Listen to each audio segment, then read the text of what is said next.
जय गुरुदेव, जय श्री कृष्ण। ओम ब्रह्मानंदं परम सौदं केवलं ज्ञानमूर्ति द्वंद्वातीतं गगन सदृशं तत्त्वमसादिलक्ष्यम् एकं नित्यमेव सर्वादिसाक्षिभूतं भावातीतं तरुणरतं सद्गुरुं तं नमामि। अखंडानंदबोधाय संसारपारणे सच्चिदानंदरूपाय तस्मै श्री गुरुवे नमः। सरस्वती दक्षिणवेदा धरापुष्टि गौरी पुष्टि प्रभादिति एताभिपायि तनुभिः अष्टाभिर्मा सरस्वती सरस्वत्यो नमो नित्यं भद्रकाले नमो नमः। वेद वेदांत वेदांत विद्यास्थाने एव च मतस्तुर्य पद पंकज भक्ति उक्ता ये त्वं भजन्ति निखिलान् परान् विहाय तेन वेदो मिहि यान्ति कलेवरेण भुवाय गगनाम्बुरेण तेन व्यास व्यासाय विष्णुरूपाय व्यासरूपाय विष्णवे नमो वै ब्रह्मणिदेव वसिष्ठाय नमो नमः। नमस्ते व्यास सारमध्ये बुलारविंदाय तत्मेत यत् प्रत्यर्पूर्णा प्रज्वलतो ज्ञानमय प्रदीपः अकर्तुण्डं महाकाय सूर्यकोटि समप्रभः निर्विघ्नं कुरु मे देव सर्वकार्येषु सर्वदा। श्रीमद् भागवत कथा मंगलाचरण। ओम नमो भगवते वासुदेवाय। स्वस्ति श्री गणेशाय नमः। श्री सरस्वत्यै नमः। श्री गुरुभ्यो नमः। वंशी विभूषित कारण नवनीत नीर दाभात पीताम्बरा दरुण बिंबल फल फलाधर ये स्थात गुणेन्द्र सुंदर मुखाधर विंद नेत्र त्रात कृष्णात् परम किमपि तत्त्वमहं न जाने। कृष्णात् तत्त्वदीय पद पंकज पंच शांते अधैर्य में विशतु मनसा राजहंस प्राण प्रयाण समय कफ वा तपित्तैः कंठावरोध न विधाय स्मरणं कुतस्ते। श्री द्वारकाधीश की जय। श्री बालकृष्ण लाल की जय। श्री सद्गुरुदेव की जय। ओम नमः पार्वती पते हर हर महादेव हर। हरे कृष्णा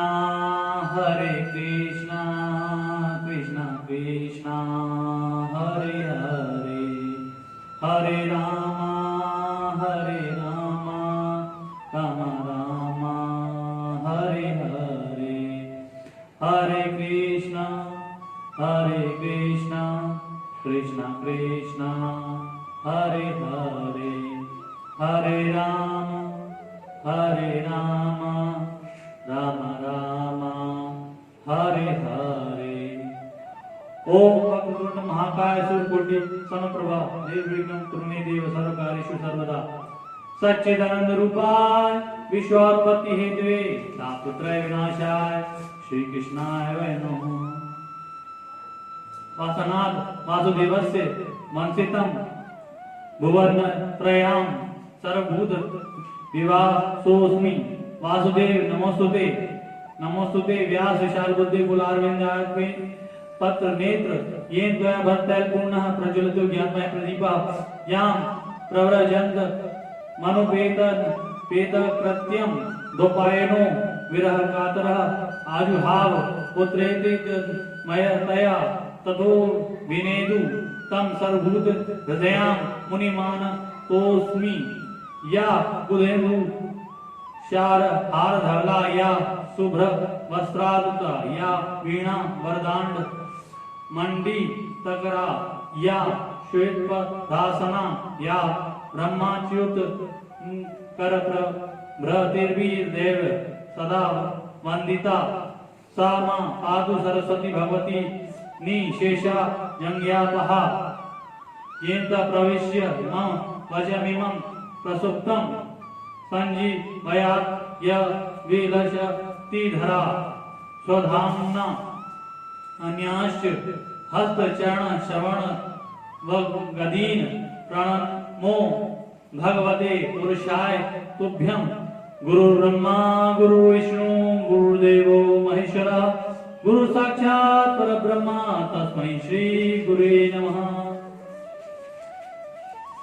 गोविंद दामोदर स्तोत्र। करारविंदे पदारविंदं मुखारविंदे विनिशयन्तं वटस्य पत्रस्य पुटे शयानं बालं मुकुन्दं मनसा स्मरामि। श्री कृष्ण गोविंद हरे मुरारी हे नाथ नारायण वासुदेवा जिह्वे पिबस्वामृतमेतदेवा गो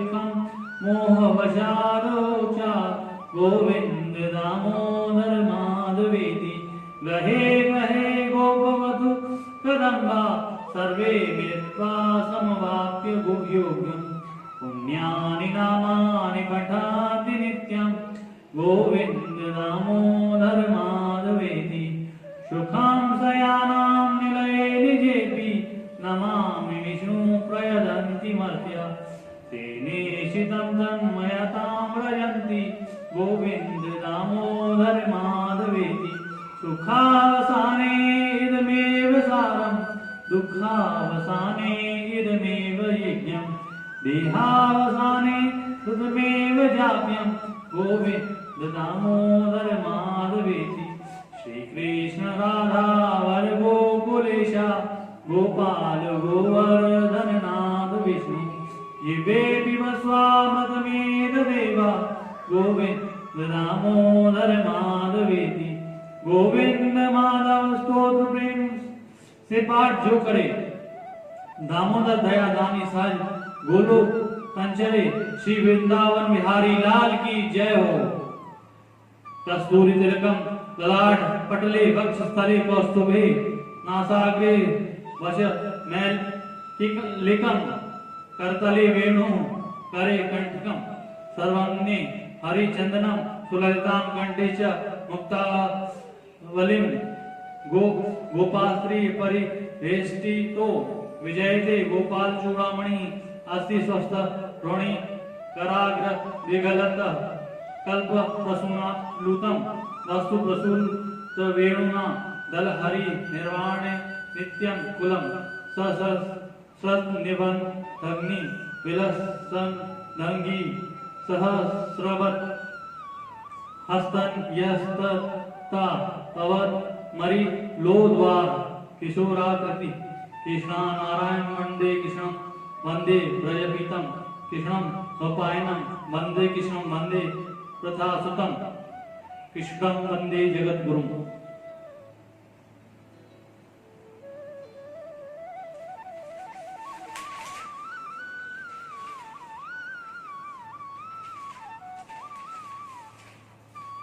ओम नमो भगवते वासुदेवाय गोविंदं गोकुलानंदं गोपालं गोपीवल्लभं गोवर्धनोद्धरं वीरं तं वन्दे गोमतीकियम्।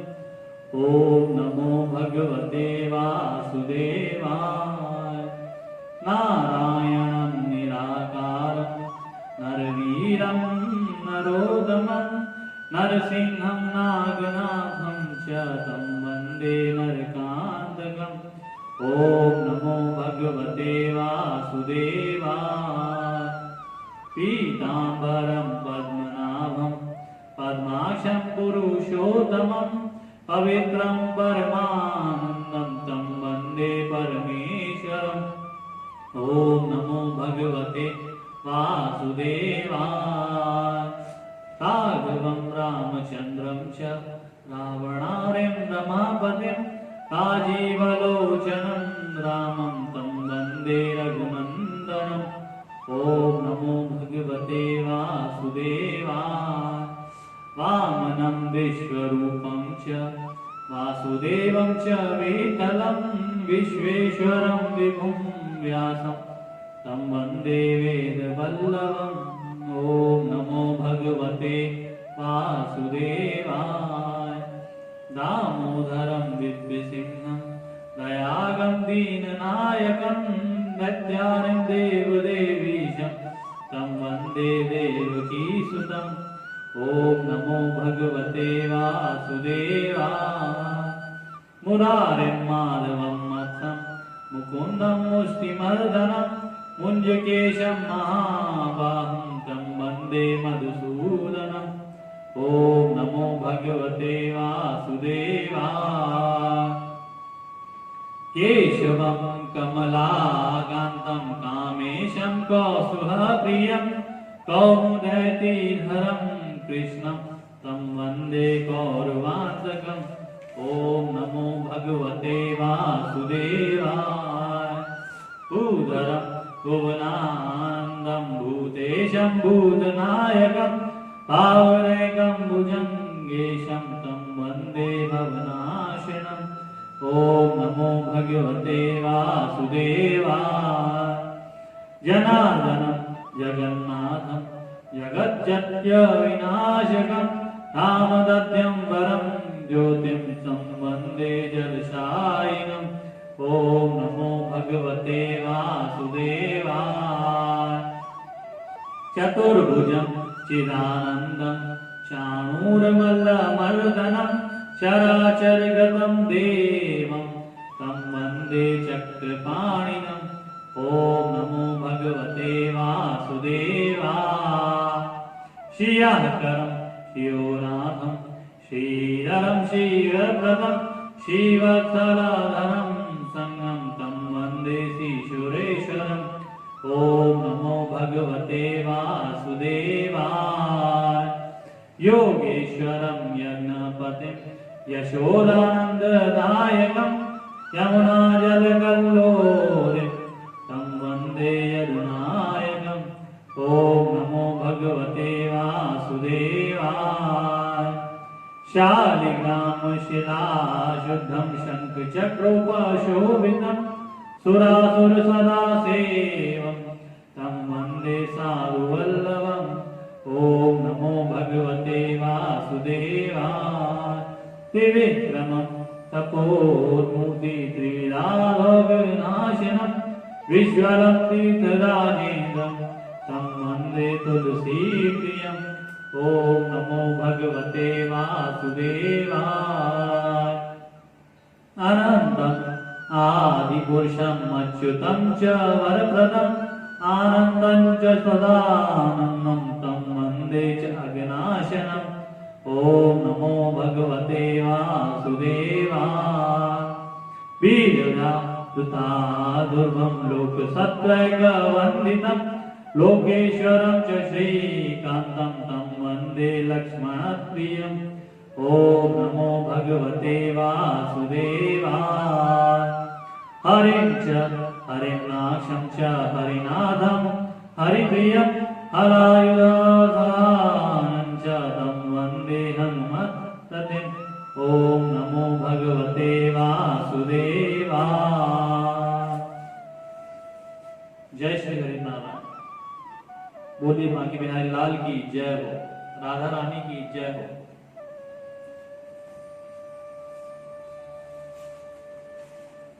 आज द्वितीय दिवस की कथा आरंभ हो रही है।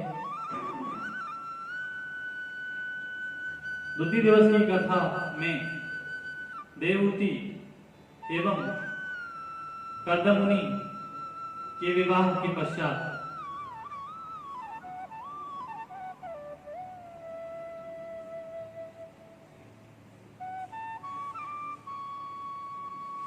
देवहूति कर्दमुनि के आश्रम में रहने लगी।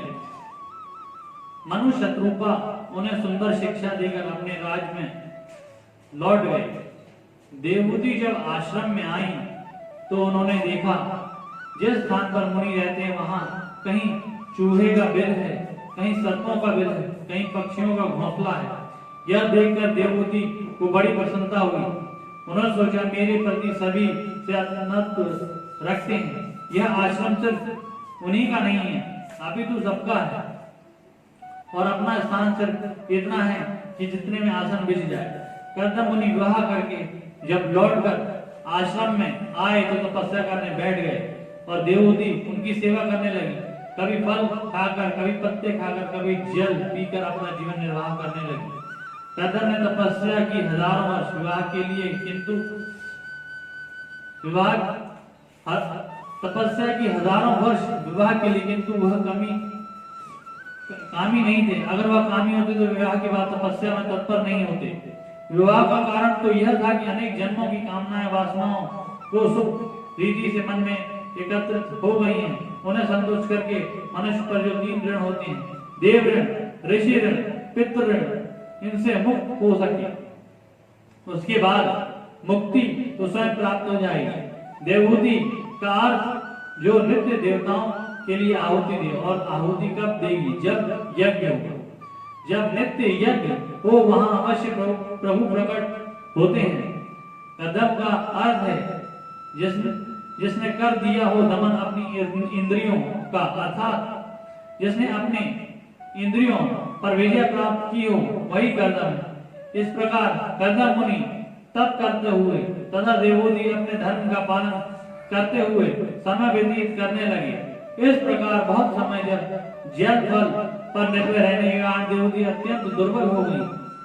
जब कर्दम मुनि ने अपनी सेवा में तत्पर देवोदी को अत्यंत कृष्ण शरीर में देखा तो वह दयावश कहने लगे, देवोदी मैं तुम्हारी सेवा से बहुत प्रसन्न हूँ, कहो तुम्हें क्या चाहिए? देवोदी बोली,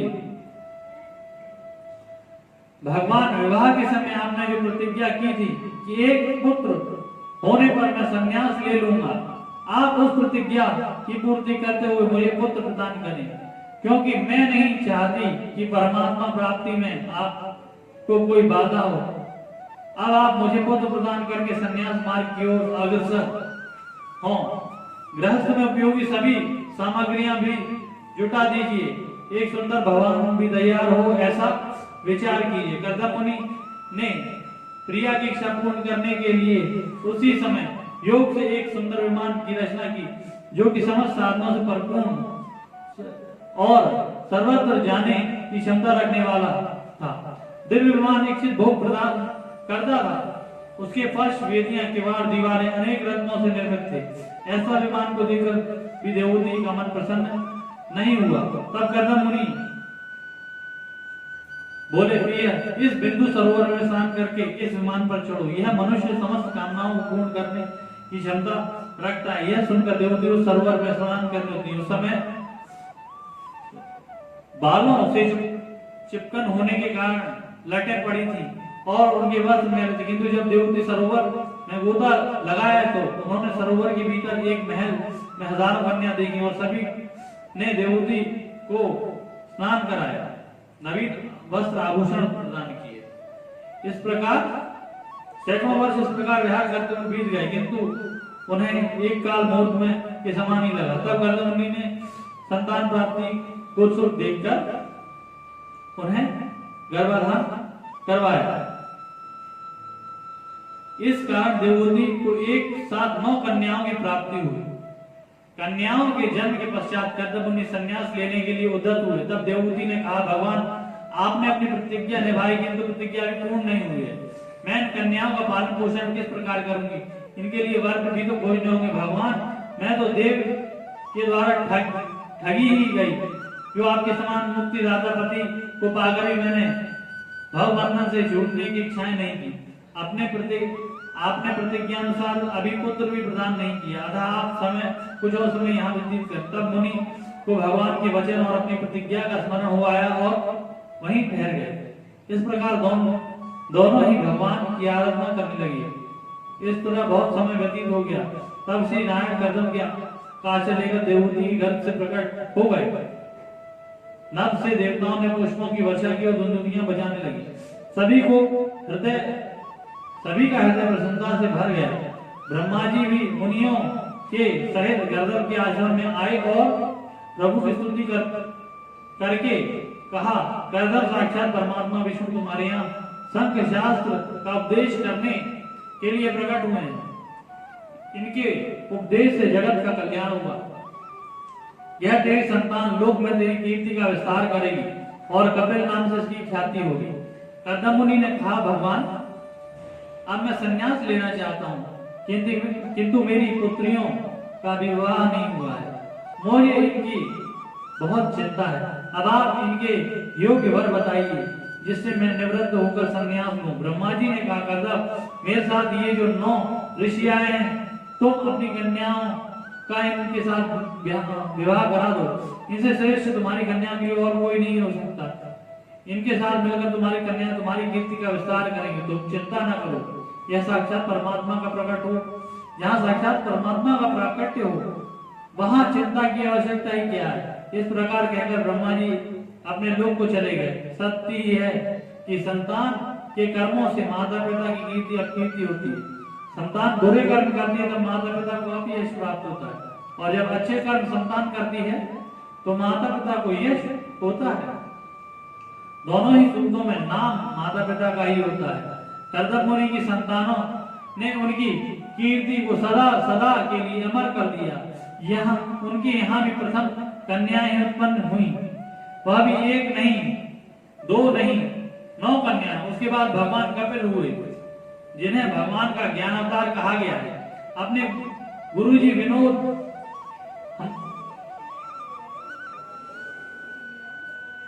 इस प्रकार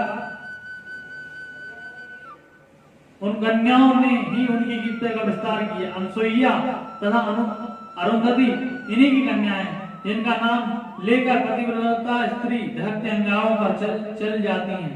अनसुईया ने तो गंगा को भी मार्ग बदलने के लिए विवश कर दिया था।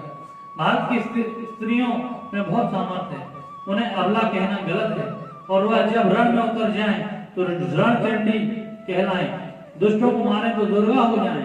अब जब अपनी पर आ जाए तो यमराज के चंगुल से अपने पति को वापस ले आए।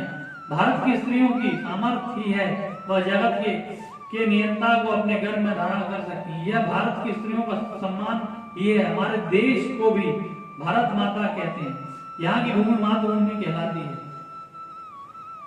कर्दम मुनि ने ब्रह्मा जी के आज्ञानुसार अपनी 9 कन्याओं को उन 9 ऋषियों को समर्पित कर दिया। कला नाम की कन्या मरीच को, अनसुईया अंत्री को, श्रद्धा अंगीरा को, हरविभू कुलत को, गति कुला को, प्रिया क्रतु को, ख्याति भृगु को और अरुंधति वशिष्ठ को तथा शांति अथर्व को समर्पित की और सभी का सत्कार किया। इस प्रकार विधि विधान पूर्वक विवाह हो जाने पर सभी ऋषि कर्दम जी की आज्ञा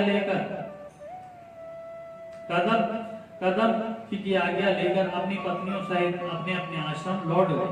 एक दिवस कर्दम मुनि ने एकांत में जाकर अपने पुत्र भगवान कपिल से कहा, प्रभु अब मैं संन्यास लेना चाहता हूँ। आपने मेरे यहाँ पुत्र रूप में आकर मेरे चरित्र को अमर कर दिया। अब आप मुझे आज्ञा दीजिए, मैं आपका चिंतन करते हुए आपका परम पद प्राप्त कर सकूं। भगवान ने कहा, मुनि मैंने अपने वचन का पालन करते हुए आपके यहाँ पुत्र रूप में जन्म लिया। मैं आज्ञा देता हूँ आप मेरे भजन करते हुए परम पद को प्राप्त कीजिए। समय आने पर मैं माता को भी आत्मज्ञान प्रदान करूंगा, जिससे वह मुक्ति पा लेंगी। इस प्रकार भगवान की आज्ञा लेकर मुनि उन्हें प्रणाम कर देवहूति की आज्ञा लेकर अग्नि और आश्रम का त्याग कर वन की ओर चले गए। वहां उन्होंने अपना मन परमात्मा में लगा दिया और अंत में परम पद को प्राप्त किया। इच्छा द्वेष विहीनेन सर्वत्र समचेतसा भगवत भक्ति युक्तेन प्राप्ता भगवती गति।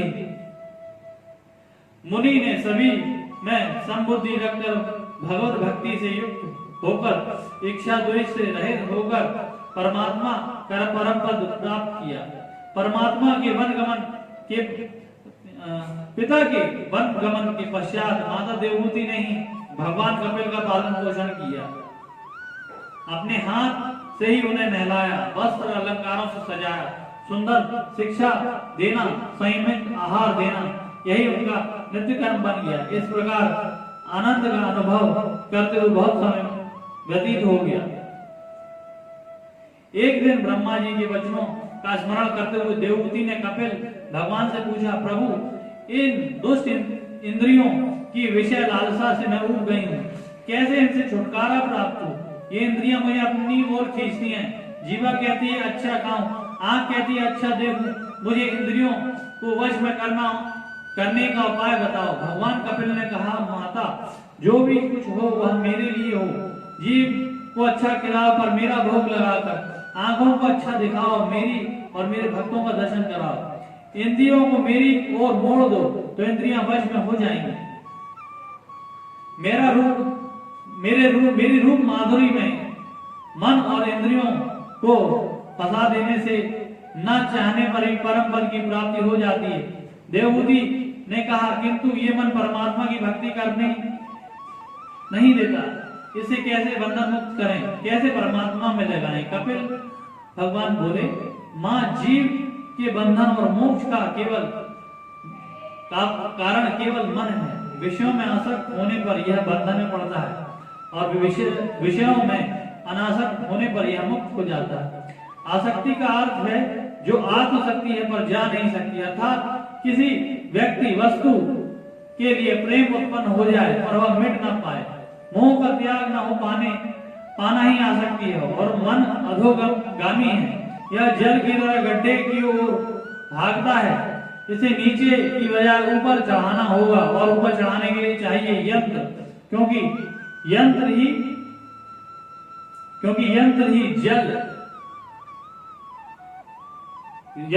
जल ऊपर चढ़ेगा और वही यंत्र है मंत्र ही सबसे बड़ा, वह यंत्र है मंत्र, नाम ही सबसे बड़ा मंत्र है। मन का उल्टा होता है नम का अर्थ नम्रता। नाम और नाम ही पार लगा सकते हैं मन को। भगवान कपिल कहते हैं, मन को वश में करने का दूसरा साधन है अष्टांग योग। यम नियम आसन प्राणायाम प्रत्याहार धारणा ध्यान समाधि। पातंजल योग सूत्र के अनुसार 5 यम तथा 5 नियम है, किंतु भगवान श्री कृष्ण ने उद्धव को यम नियम 12 प्रकार के बताए हैं। शिष्य की बुद्धि के अनुसार ही ज्ञान देना चाहिए, अतः साधारण मनुष्यों को ध्यान में रखते हुए ही पातंजलि ने यम नियम के भेदों को सूक्ष्म करते हुए 5 प्रकार में ही सीमित कर दिया है। किंतु भगवान श्री कृष्ण ने जब उद्धव को समझाया तो पूर्णता के साथ वर्णन किया, क्योंकि उद्धव ज्ञानियों में अग्रगण्य हैं और वह बृहस्पति के शिष्य भी हैं। इसी कारण श्री कृष्ण ने उन्हें पूर्ण वृत्तांत सुनाया। अहिंसा, सत्य, अस्तेय, चोरी न करना, ब्रह्मचर्य, असंचय आदि यम है। शौच, संतोष, तप, स्वाध्याय, ईश्वर ध्यान आदि नियम है। इस प्रकार सुख पूर्वक बैठकर प्रभु भक्ति हो सके ऐसा पद्मासन, वीरासन आदि बैठने के तरीके को ही आसन कहते हैं। मंत्रोच्चारण अथवा ध्यान करते हुए नाक के बाएं छेद से श्वास खींचना, उसे अंदर रोकना और दाएं नासिका छेद से उसे बाहर छोड़ना है। यह 3 प्रकार का पूरक, कुंभक, रोचक और प्राणायाम कहलाता है। मन द्वारा इंद्रियों को विषयों से विरक्त करना ही प्रत्याहार है। इस प्रकार मन को जीतकर हृदय में प्रभु को स्थिर करना ही धारणा है।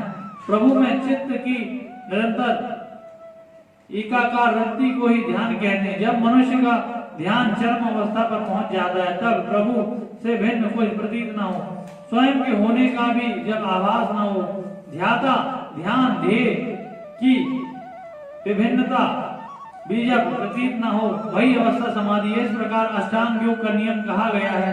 यह क्रिया बड़ी विचित्र है, यहाँ सूक्ष्म रूप से इसका वर्णन किया गया है। आगे श्री कृष्ण उद्धव संवाद में से विस्तार रूप देने का प्रयास करेंगे। यह क्रिया हर क्रिया के लिए संभव ही नहीं, किंतु फिर भी मनुष्य को चाहिए कि वह किसी न किसी अवस्था या सूत्र की विशेषता तक जो पहुंचे, अर्थात कुछ तो वृत्ति धारण करे। इस प्रकार अष्टांग योग का नियम करके अपने मन को प्रभु के एक एक अंग में ध्यान में लगाएं। सर्वप्रथम चरणों का चिंतन करें।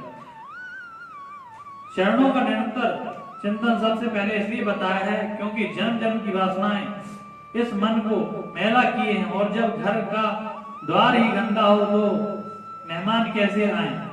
पहले द्वार तो साफ करना ही होगा। अतः परमात्मा के चरणों में वज्र ध्वजा अंकुश का चिन्ह है, उसका ध्यान करने से मन की वासनाएं कट जाती हैं और मन निर्मल हो जाता है।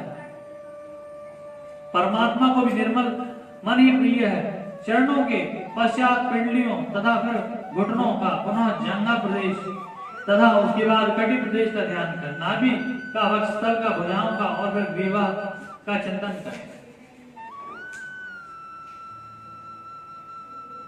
निर्मल मन जन सो मोह भावा, मोहे कपट छल छिद्र न भावा। नासिका, कपोलों, ओष्ठ तथा थोड़ी का ध्यान करें। उनके नेत्र, मस्तक तथा केशों का ध्यान करें।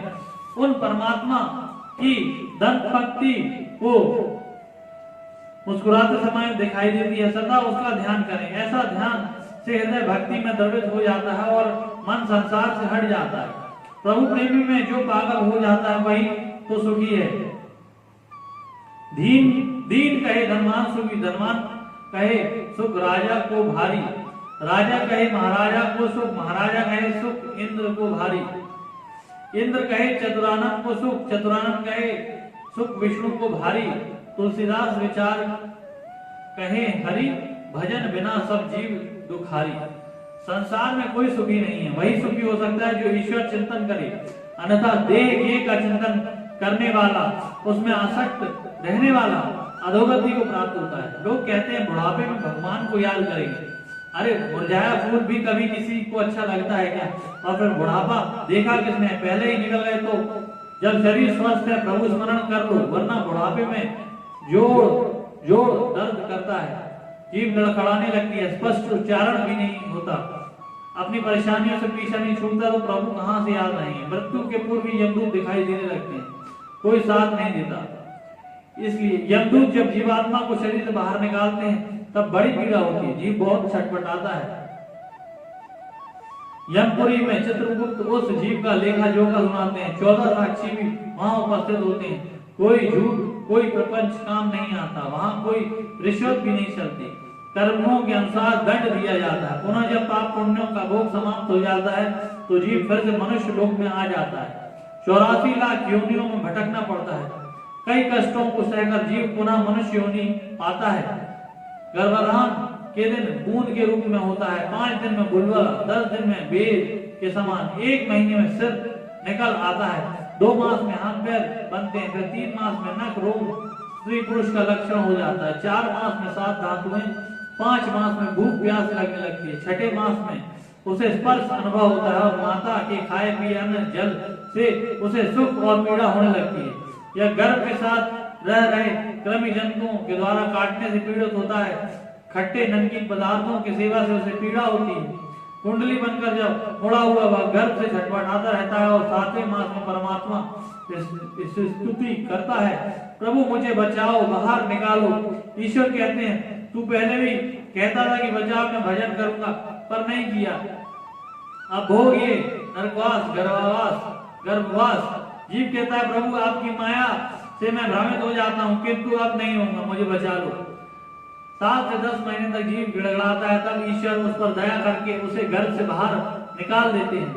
उस समय बड़ा कष्ट होता है और पूर्व स्मृति नष्ट हो जाती है। तब जीव रोने लगता है और छटपटाता है, कोई उसकी बात समझ नहीं पाता। जहाँ सुला तो वहीं सोता है, कभी गीले में कभी सूखे में। कोई कीड़ा काट ले तो खुजा नहीं सकता, बस रो ही सकता है, सिवाय रोने के कुछ नहीं कर सकता। बाल्यावस्था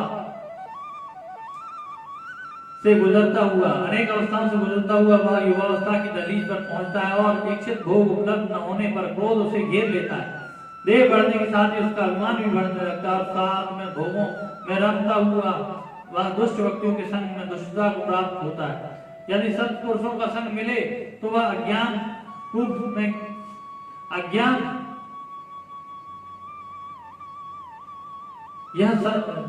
सत्पुरुषों का संग न मिले तो वह ज्ञान रूप में गिर पड़ता है और समय अनुसार गृहस्थी के जंजाल में फंसकर स्त्री पुरुषों में आसक्त होकर ईश्वर को भूल जाता है। वृद्धावस्था आने पर उसे भोग के कारण रोगों से जूझना पड़ता है और अपने किए का स्मरण होने पर वह दुखों में घिरता है और दुख से दुखी होकर वह जीव कर्म फल भोगता हुआ मृत्यु को प्राप्त होता है। कर्म अनुसार उसे अनेक योनियां प्राप्त होती हैं। वह इसी प्रकार 84 के चक्कर काटता रहता है। माता स्वर्ग में जाकर पुण्यों के क्षीण होने पर भी जीव को वहां के ऐश्वर्य से च्युत कर दिया जाता है। माता इसलिए भजने हो भगवान का भजन किया करो। जब तक इस प्रकार भटकोगी माँ, मन को संसार से हटाकर परमात्मा में लगाना चाहिए। मन हमें सुगति तथा दुर्गति की प्राप्ति कराता है। मन के कहे में मत चलो, इसे संतों के शास्त्रों के कहे में चलाओ। मन के हारे हार है, मन के जीते ही मन ही मिलावे, राम से मन ही करे फकीर, मन ही करे फजीर। मन की गति है अटपटी, झटपट लकी न कोई, जो मन की खटपट मिले चटपट दर्शन हो। माता ईश्वर की माया बड़ी विचित्र है, इसका पार पाना असंभव है।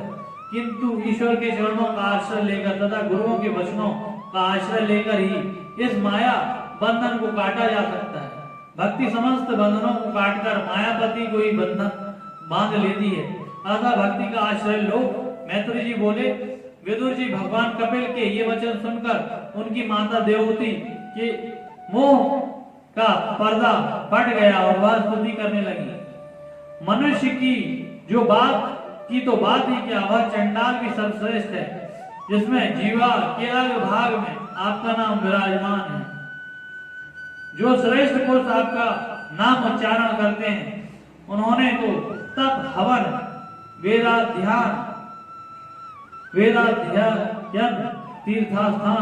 तीर्थस्थान तथा सदाचार का पालन सब कुछ कर लिया है।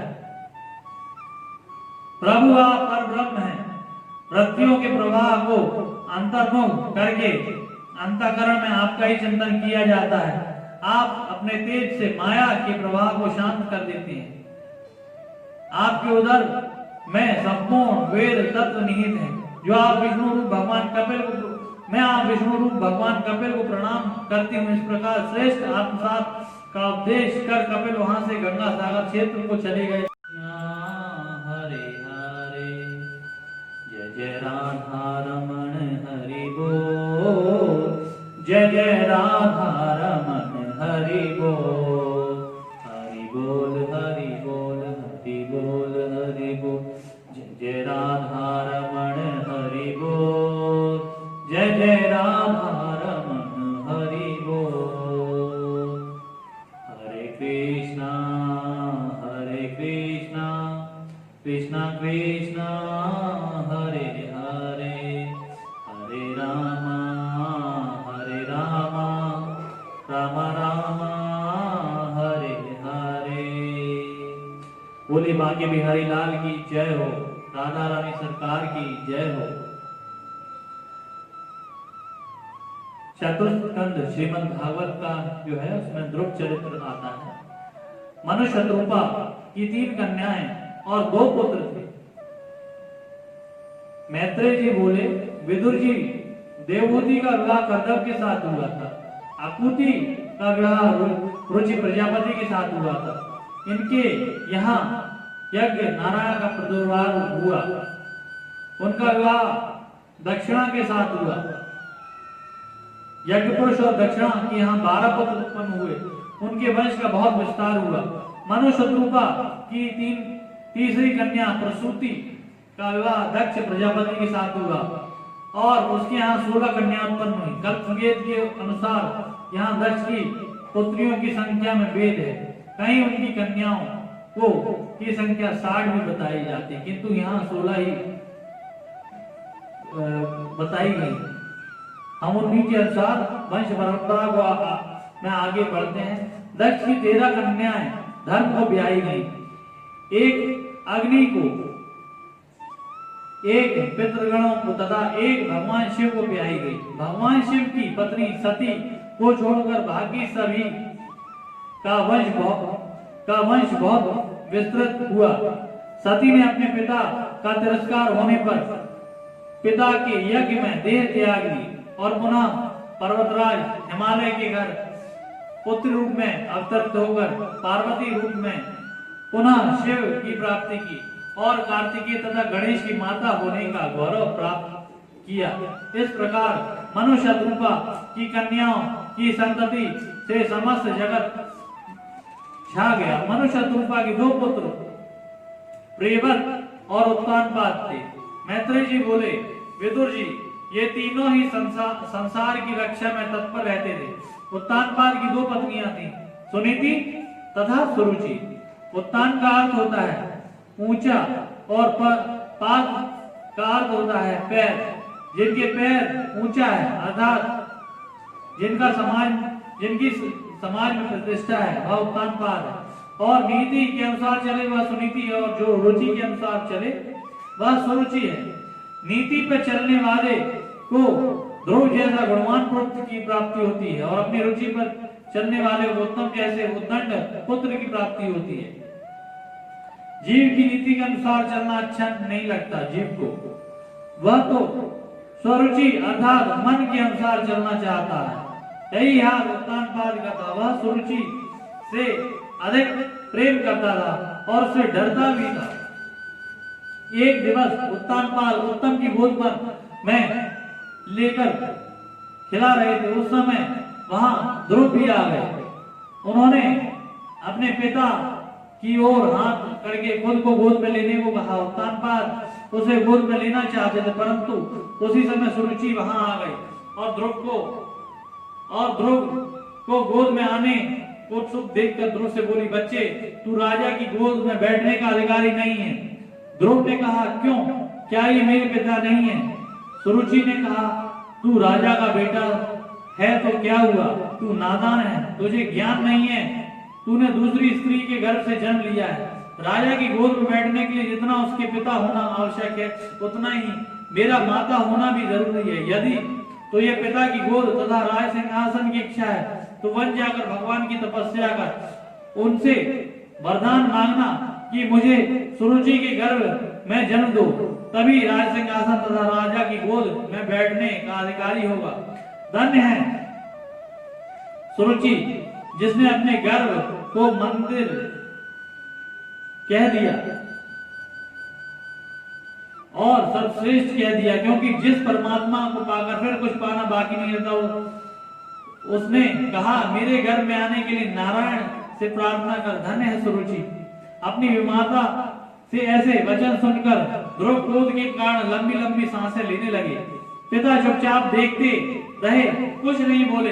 तब दो माता सुनीति के पास दौड़ आए और माँ से लिपट कर रोने लगे। माँ के पूछने पर भी कुछ ना बोले, बस रोते रहे। तब औरों के मुख से सुरुचि की करनी सुनकर सुनीति का धीरज टूट गया। वह रोने लगी और स्वयं को संभालती हुई ध्रुव से बोली, बेटा, तू किसी के अमंगल की कामना न कर, जो जैसा करता है वैसा ही भरता है। तेरी माता सुरुचि ने कुछ गलत नहीं कहा, उन्होंने तो बस वही कहा जो शास्त्र कहते हैं, संत कहते हैं। परमात्मा को भजो, वही सारी मनोकामनाएं पूर्ण करते हैं। तू राजा की गोद में कामना मत कर, समस्त जगत का राजा स्वयं तुझे गोद में लेगा। जा बेटा, भगवान का ध्यान कर, वही तेरी रक्षा करेंगे, वही तेरा पालन करेंगे। जिस लक्ष्मी को लोग ढूंढा करते हैं, वही लक्ष्मी स्वयं हाथ में दीपक की भांति कमल लेकर उन परमात्मा को ढूंढती है। तू भी उन परमात्मा की शरण में जा, वह तेरे सारे मनोरथ पूर्ण करेंगे। तेरा दुख को दूर करने की सामर्थ किसी और में नहीं दिखती। सुनीति ने ध्रुव को परमात्मा की खोज में के मार्ग पर चलने का आदेश दिया। सच है, माँ ही संस्कार बनाती है बच्चों का। ध्रुव ने प्रभु की प्राप्ति की, इसमें सबसे बड़ा योगदान सुनीति का ही है।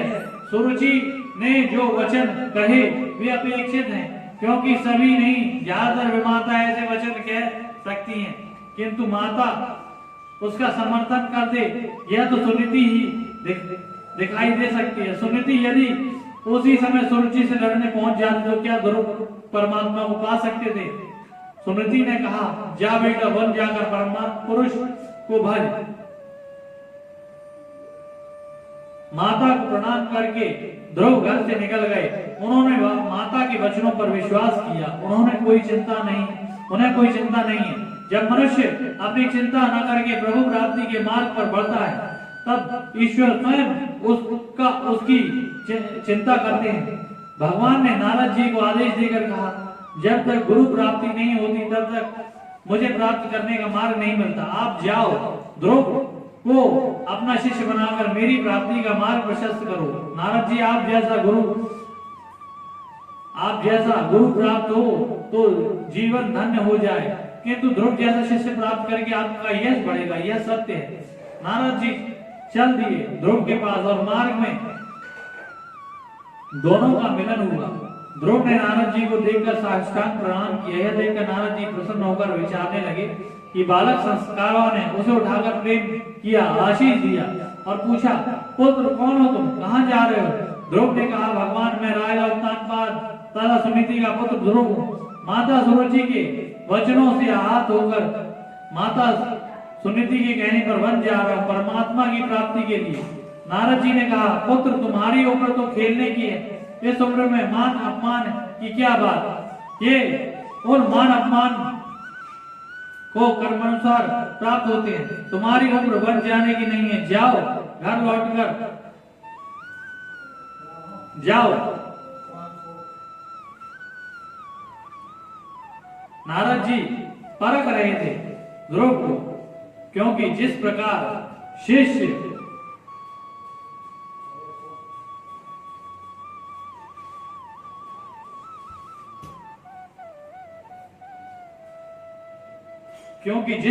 शिष्य को चाहिए कि गुरु देखभाल कर बनाए, उसी प्रकार गुरु को भी चाहिए कि वह शिष्य भी देखभाल कर बनाए।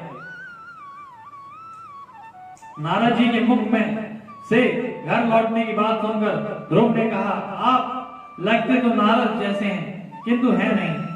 नारद ने कहा, क्यों? ध्रुव बोले, नारद जी तो भगवान का प्राप्ति का मार्ग बताते हैं, दिखाते हैं, किंतु आप घर लौटने को कह रहे हैं। नारद जी ने कहा, वन में प्रभु मिलते हैं। ये किसने कहा? वन में तो हिंसक पशु रहते हैं, वह खा जाएंगे तुमको, इसलिए घर जाने को कह रहा हूं। ध्रुव बोले, भगवान तो सब जगह है, वह आप में है, मुझ में है, किंतु माता ने कहा कि वह वन में जाकर ध्यान करने से उन्हें अंदर से बाहर प्रकट करना है। वही बात हिंसक पशुओं की तो माँ कहती है कि उनमें ही परमात्मा ही है, अगर वह खा जाएंगे तो समझूंगा परमात्मा ही भोग लगा रहे हैं। नारद जी प्रसन्न होकर सोचने लगे, दृढ़ विश्वास है इसका। फिर बोले, ध्रुव ये बता, तुझे भूख कितनी बार लगती है, अर्थात कितनी बार भोजन करता है? ध्रुव बोले, भगवान कभी 4 बार, कभी 5 बार। जब भूख लगती है तो माँ के हाथों से कुछ ना कुछ खा लेता हूँ, मेरी तृप्ति हो जाती है। सच तो यह है कि माँ की उंगलियों में ऐसा जादू होता है कि वह जिसे छू देती है वह पूरा हो जाता है।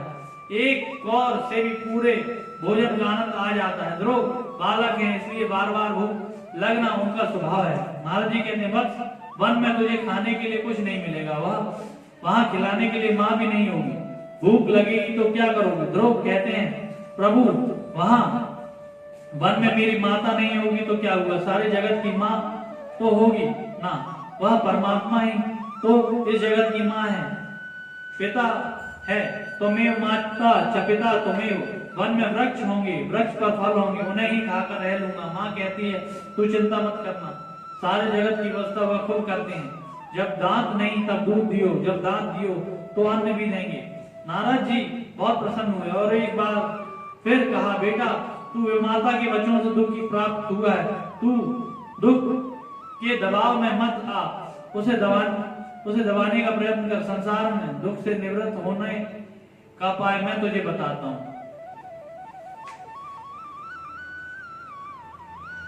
अपनों से अधिक गुणवान को देखकर प्रसन्न हो और अपनों से गुण वाले पर दया करें तथा समान गुण वाले से मित्रता का भाव रखने वाले वो दुख कभी दबा नहीं सकता। ध्रुव ने कहा, आप नारद ही हो ना? मुझे लगता है आप नारद नहीं हो, कोई भरोगिया हो जो अन्यथा परमात्मा के मार्ग पर जाने से मुझे रोकते नहीं, पर आप जो हो बने रहो। मेरी माता का उपदेश पहले मिलने के कारण आपके उपदेश का असर मुझ पर नहीं हो रहा है। नारद जी बोले, पुत्र क्षमा करना, किंतु मैं तो बस तुम्हारा परीक्षण कर रहा था। मैं नारद ही हूँ जो भगवान के मार्ग पर ले जाता हूँ। ध्रुव बोले, भगवान तो मुझे वह मार्ग बतलाइए जिससे परमात्मा की प्राप्ति हो। नारद जी बोले, बेटा तेरी माता सुनीति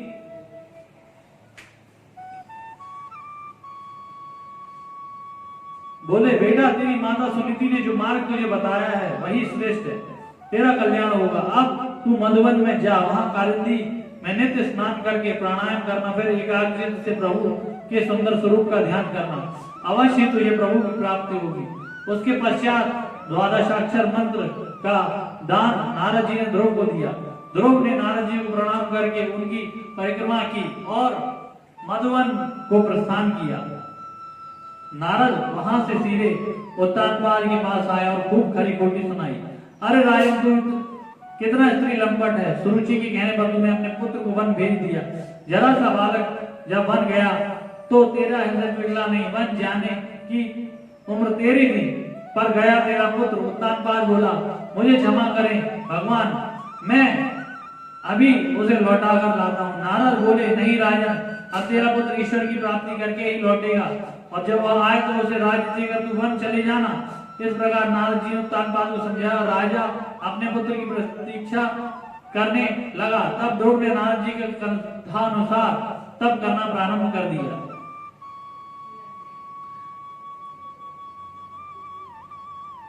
त्रिरात्रांते त्रिरात्रांतरे कपित बधराशनः आत्मवृत्य नुसारेण मासं निन्ये चर्यन् हरिम। तीन रात्रि के अंतर से कैथ और बेर खाकर के उपासना करते हुए एक मास व्यतीत किया। एक आसन से बैठकर प्रभु का ध्यान किया। दूसरे मास में 6 दिन के अंतर से घास पत्ते खाकर प्रभु का ध्यान किया और खड़े रहकर वह मास व्यतीत किया। तीसरे मास में एक पैर पर खड़े रहकर दोनों दिन के अंतर से केवल जल पीकर समय व्यतीत किया, तथा चौथे मास में 12 दिन के अंतर से केवल वायु पीकर एक पैर के अग्रभाग पर खड़े रहकर महातप करने लगे। 5वें मास में ध्रुव ने अंगूठे पर के बल खड़े होकर सांस को जीतते हुए अपने मन को सब ओर से खींचकर प्रभु में लगा दिया। उन्होंने अपने चित्त को कहीं दूसरी ओर जाने नहीं दिया। उस समय उनके तप से धरती झुक गई और चित्त में परमात्मा के एक रूप हो जाने के कारण जो ध्रुव ने सांस रोकी, उसी से समस्त लोक और लोकपालों के सांस प्रवास रुक गए। सभी घबराकर श्री हरि की शरण में गए। इस पीड़ा का कारण पूछा गया।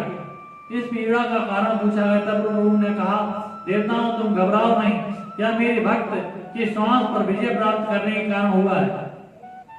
तुम अपने अपने लोगों को जाओ, मैं उसका तप निवृत्त करूंगा। देवता बोले, प्रभु आप शीघ्र ही उसे दर्शन देकर अपना स्वरूप दिखलाइए, हमारी रक्षा करिए। भगवान बोले, देवताओं ऐसे भक्तों को तो मैं अपना दर्शन नहीं कराता, मैं तो खुद ऐसे भक्तों को देखने तथा उनका दर्शन करने जाता हूँ। भागवत में लिखा है, देवताओं को आश्वस्त करके भगवान अपने भक्त ध्रुव को देखने मधुवन आए। मधुरवनम भृत्य दृश्यया गतः। भक्त ध्रुव तीव्र तपस्या में तल्लीन थे। उन्हें नहीं पता था कि प्रभु सामने खड़े हैं। भगवान ने सोचा, कब तक खड़ा रहूंगा यहाँ। अतः उन्होंने अंतर से में स्थापित मूर्ति को ध्रुव के चित्त से खींच लिया। अंतर में अंधकार पाकर ध्रुव ने विचलित होकर नेत्र खोले तो सामने भगवान को खड़ा पाया। वह कौतूहलवश उन्हें देखने लगे। प्रभु को देखकर ध्रुव ने दंडवत प्रणाम किया। वह बहुत बोलना चाहते थे पर बोलना आता नहीं था, बस देखते रहे और मुस्कुराने लगे। तब ध्रुव को देखकर भगवान हंस दिए और दोनों को देखकर देवताओं हंसने लगे। देवताओं को देखकर शुकदेव मुस्कुराए, शुकदेव को देखकर परीक्षित हंसे और इन दोनों को देखकर वहां स्थित सभी ऋषि मुनि हंसने लगे। सौनक ऋषि बोले, सूत जी ये सभी क्यों हंसे? सूत जी बोले, सौनक जी ध्रुव इसलिए हंसे कि बोलना तो बहुत चाहता हूं पर बोलना नहीं आता। प्रभु इसलिए हंसे कि सामने खड़ा हूं, कुछ मांगता नहीं है। देवता इसलिए हंसे कि देखो एक किया है कि मांगता नहीं है, और अगर हम होते तो सब कुछ मांग लेते। सुखदेव जी बोल इसलिए हंसे कि जब साक्षात ईश्वर प्राप्त हो जाए तो मांगा क्या जाए। परीक्षित इसलिए हंसे कि धन्य हूं मैं जो मुझे सुखदेव जी जैसा गुरु मिले, जिन्होंने मुझे उस दृश्य का दर्शन कराया। तथा ऋषि मुनि इसलिए हंसे, परीक्षित तुम धन्य हो जो तुम्हारे कारण हमें 20 कथा का आनंद मिल रहा है। ध्रुव को कुछ न बोलते देख परमात्मा ने अपने शंख को ध्रुव के गाल से छुला दिया और शंख का स्पर्श पाते ही ध्रुव को समस्त वेदों का शास्त्रों का ज्ञान प्राप्त हो गया। फिर ध्रुव ने प्रभु की सुंदर स्तुति की।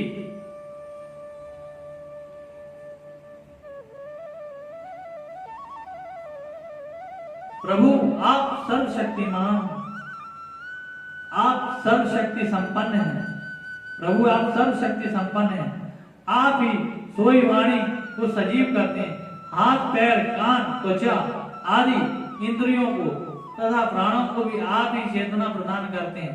मैं आपको प्रणाम करता हूँ। रात को शंख में जल भरकर रख दें। इस प्रकार ध्रुव ने अनेक प्रकार से प्रभु की स्तुति की, अनेक मंत्रों का उच्चारण किया। भगवान आप मुझे विशुद्ध हृदय महात्मा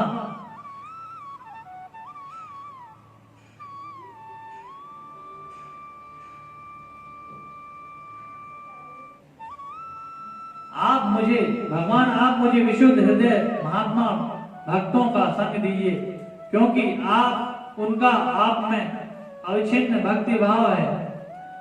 उनके संग में रहकर मैं आपके गुणों और लीलाओं की कथा सुधा पीकर उन्मत्त होकर सहज इस दुख रूपी भव सागर से पार पहुंच जाऊंगा। इस प्रकार ध्रुव ने परमात्मा की अनेक प्रकार से स्तुति की। 12 श्लोकों में बड़ी सुंदर स्तुति। भगवान ने पूछा, ध्रुव तुझे क्या चाहिए? मैं तुझ पर प्रसन्न हूं, मांग ले जो चाहे।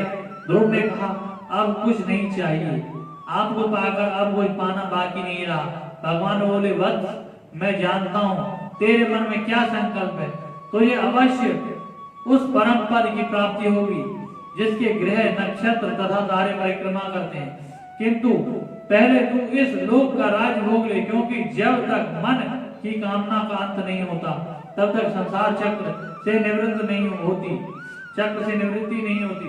तू जा, क्योंकि तेरे माता पिता तथा विमाता सभी तेरी प्रतीक्षा कर रहे हैं। तू राज्य कर, समय आने पर तुझे इस लोक की प्राप्ति हो जाएगी, उस लोक की प्राप्ति हो जाएगी। इस प्रकार ध्रुव को वरदान देकर भगवान अंतर्धान हो गए। अपनी संकल्पित वस्तु पाकर भी ध्रुव का चित्त विशेष प्रसन्न नहीं हुआ। प्रसन्न न होने का कारण यह था कि मुझे प्रभु से मनचाहा वर प्राप्त करने का अवसर मिला, फिर भी मैं मुक्ति ना मांग सका। मांगते समय भी चित्त में दूसरी वासना रहने पर भी मैं उनसे दूर हो गया। इस प्रकार विचारते हुए स्वयं को धिक्कारते हुए ध्रुव लौटने लगे। तब उत्तानपाद को यह ज्ञात हुआ ध्रुव लौट के आ रहा है, तो वह नगर के लोगों के साथ सीमा पर अपने पुत्र का स्वागत करने पहुंचे। ध्रुव को देखकर माता ने दौड़कर उसे हृदय से लगा लिया। ध्रुव ने पिता के चरणों में प्रणाम किया, पुनः माता सुरुचि को प्रणाम किया तो सुरुचि ने उसे गले से लगा कर चिरंजीवी रहो ऐसा आशीष दिया। उसके बाद ध्रुव ने माता सुनीति के चरणों में अपना सिर रखकर प्रणाम किया। माता अपने पुत्र को देखकर सारे संताप भूल गई, उसके मुखमंडल को चूमने लगी। अपने भाई उत्तम से मिलकर ध्रुव को अति प्रसन्नता हुई। सभी नगरवासी आनंद मनाने लगे। उत्तानपाद ध्रुव को साथ लेकर राजधानी लौटकर आए और आनंद पूर्वक रहने लगे। उत्तानपाद ने ध्रुव को परम अवस्था में प्रवेश करते देख सभी की सम्मति से उसे मुखमंडल के राज्य का अभिषेक कर दिया और स्वयं को वृद्धावस्था में प्रवेश करते देख वन गमन किया और परमेश्वर का ध्यान करते हुए परम पद को प्राप्त किया। ध्रुव सभी पर कृपा करते हुए भूमंडल पर राज करने लगे। समय अनुसार उन्होंने प्रजापति शिशुमार की पुत्री ब्रह्मी के साथ विवाह किया। उनके कल्प तथा वत्सर नामक 2 पुत्र हुए। ध्रुव का दूसरा विवाह वायु की पुत्री इला से हुआ। उनसे उत्कल नामक पुत्र और एक पुत्री भी प्राप्त हुई। ध्रुव अपने छोटे भाई उत्तम के विवाह का विचार कर ही रहे थे कि अचानक एक दिन शिकार खेलने गए उत्तम को हिमालय पर्वत पर स्थित एक यक्ष ने मार डाला। सुरुचि ने जब पुत्र मरण का समाचार सुना तो उनके प्राण छूट गए, वह भी परलोक सिधार गए। इस अपार दुख से ध्रुव को बहुत कष्ट हुआ और क्रोध शोक तथा उद्वेग में भरकर विजय रथ पर सवार होकर अश्व से परिपूर्ण ध्रुव अकेले ही अलकापुर यक्षों का निवास पहुंच गए। वहां पहुंचकर ध्रुव ने शंख ध्वनि करके यक्षों का युद्ध का निमंत्रण दिया। शंख ध्वनि से यक्षों की पत्नियां घबरा गईं, किंतु यक्ष वीरों को यह सहन नहीं हुआ और वह नगर के बाहर खड़े ध्रुव के समक्ष आ खड़े हुए। ध्रुव ने प्रचंड धनुर्धर थे, उन्होंने प्रत्येक यक्ष को एक साथ 3-3 बाण मारे। उत्तर में यक्षों ने ध्रुव पर 6-6 बाण छोड़े। यक्षों की संख्या 13 अयुत 1,30,000 थी। ध्रुव का वह दिव्य रथ उन बाणों की वर्षा से ढक गया। यक्ष प्रसन्न हो गए, उन्होंने अपनी विजय की घोषणा कर दी। तभी अचानक ध्रुव ने धनुष की टंकार से सबको दहला दिया, प्रचंड बाणों से उनके समस्त शस्त्र काट गिराए। ध्रुव के तीक्ष्ण बाणों से यक्षों के कवच भेद कर उनके शरीरों को जर्जर कर देते थे। ध्रुव के बाणों से कटकर यक्षों के शरीर धरती पर गिरने लगे। बचे यक्ष मैदान छोड़कर भागने लगे। ध्रुव ने देखा कि कोई शत्रु सामने नहीं है। सारथी ने कहा, महाराज पुरी के अंदर चले। ध्रुव ने कहा, नहीं, ये मायावी है, पता नहीं क्या करें। वह वहीं नगर के बाहर खड़े रहे। थोड़ी देर में धूल भरी आंधी चलने लगी, विशिष्ट मूत्र रक्त की वर्षा होने लगी, पत्थर परिक उन पर गिरने लगे, किंतु ध्रुव घबराए नहीं। उन्होंने नारायणास्त्र का संघन किया। नारायणास्त्र के धनुष पर चढ़ते ही सारी माया का विनाश हो गया और छोड़ने पर विकट विध्वंस हुआ। हजारों यक्ष मारे गए। ऐसा विनाश देखकर यक्षराज कुबेर ध्रुव के दादा मनु के पास पहुंचे और युद्ध रोकने की प्रार्थना की। तब महाराज मनु रथ पर सवार होकर ध्रुव के पास आए और बोले, पुत्र, क्रोध न करो, ये नरक का द्वार है। तुम्हें अपने भाई से प्रेम था, ये बात अच्छी बात है, किंतु एक यक्ष की करने का फल तुम अनेक यक्षों को क्यों दे रहे हो? पुत्र, तुमको तो परमात्मा का धाम प्राप्त हुआ है, फिर इतना क्रोध उचित नहीं है। तुम्हारे भाई की मृत्यु तो कालवश हुई है। इन यक्षों ने उसे नहीं मारा है, ना कोई जन्म देता है, ना कोई मार सकता है। यह सब तो परमात्मा की इच्छा से ही होता है। तुम युद्ध बंद करो, ये हमारे कुल पर कलंक लगा रहा है। बेटा, भगवान के भक्त होकर युद्ध ना करो, तुम अपने भक्ति करो, यही श्रेष्ठ भाव। क्रोध के वशीभूत हुए पुरुष सभी को भय होता है। जो चाहता है कि मुझसे किसी को और किसी से मुझको भय ना हो, वह कभी क्रोध के वश में ना हो।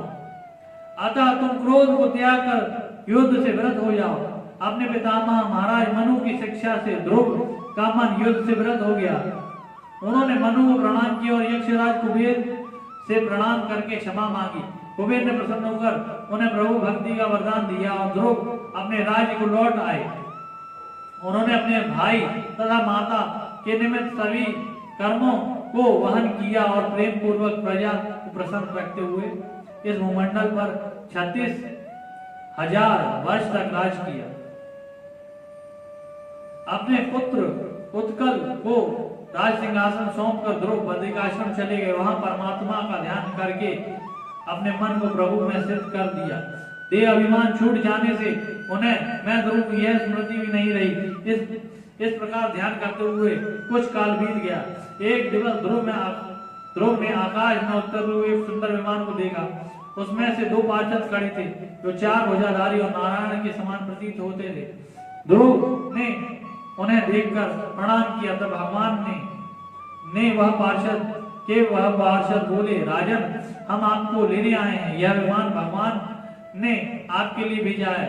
आप हमारे साथ उस स्थान पर चलें जिसकी परिक्रमा सूर्य, चंद्र, तारागण तथा नक्षत्र करते हैं। इस प्रकार उन पार्षदों के वचन सुनकर ध्रुव ने नित्य कर्म किया। ऋषि मुनियों को प्रणाम करके विमान का पूजन किया और विमान पर चढ़ने को तैयार हुए ही थे कि वहां मृत्यु का आगमन हुआ। उसने ध्रुव से कहा, आप पहले मुझे स्वीकार कीजिए। ध्रुव ने पार्षदों की ओर देखा और उनके संकेत से मृत्यु से कहा, आप थोड़ी देर प्रतीक्षा कर लीजिए। ध्रुव के इस प्रकार कहने पर मृत्यु बैठने के लिए जैसे ही नीचे झुके, मृत्यु बैठने बैठने के लिए नीचे झुके, वैसे ही ध्रुव ने प्रभु का ध्यान करके उसके शीश पर पैर रखकर विमान की ओर हाथ बढ़ाया। भगवान के पास ध्रुव का हाथ अपने हाथ में ले लिया। ध्रुव विमान पर चढ़ गए। मृत्यु देवता देखते ही रह गए। आकाश में पुष्प वर्षा होने लगी, दुंदुभियां बजने लगी, सभी प्रसन्न हो गए, ध्रुव की प्रशंसा करने लगे। विमान तेजी से ऊपर उड़ चला। ध्रुव को स्मरण हुआ कि पिताजी, माता सुरुचि तथा भाई उत्तम को परम धाम चले गए, किंतु माता सुनीति अभी धरती पर ही है। पार्षद ध्रुव को मन की बात जान गए। उन्होंने ध्रुव के आगे जाते हुए एक विमान दिखाया जिसमें माता सुनीति बैठी है। यह देखकर ध्रुव को आनंद हुआ और त्रिलोकी को पार करते हुए सप्तऋषि मंडल से भी ऊपर एक परम लोक में जाकर ध्रुव प्रतिष्ठित हो गए, जिसकी परिक्रमा सूर्य, चंद्र, तारे, नक्षत्र, सप्तऋषि किया करते हैं। सभी उसे ध्रुव लोक के नाम से जानते हैं। धन्य है ध्रुव, जिनका हृदय माता के वचनों से बंध गया और 5 वर्ष की अवस्था में खिलौनों का मोह त्याग कर कुछ ही दिनों में तपस्या में श्री हरि को प्रसन्न करके उस परम पद को प्राप्त कर लिया।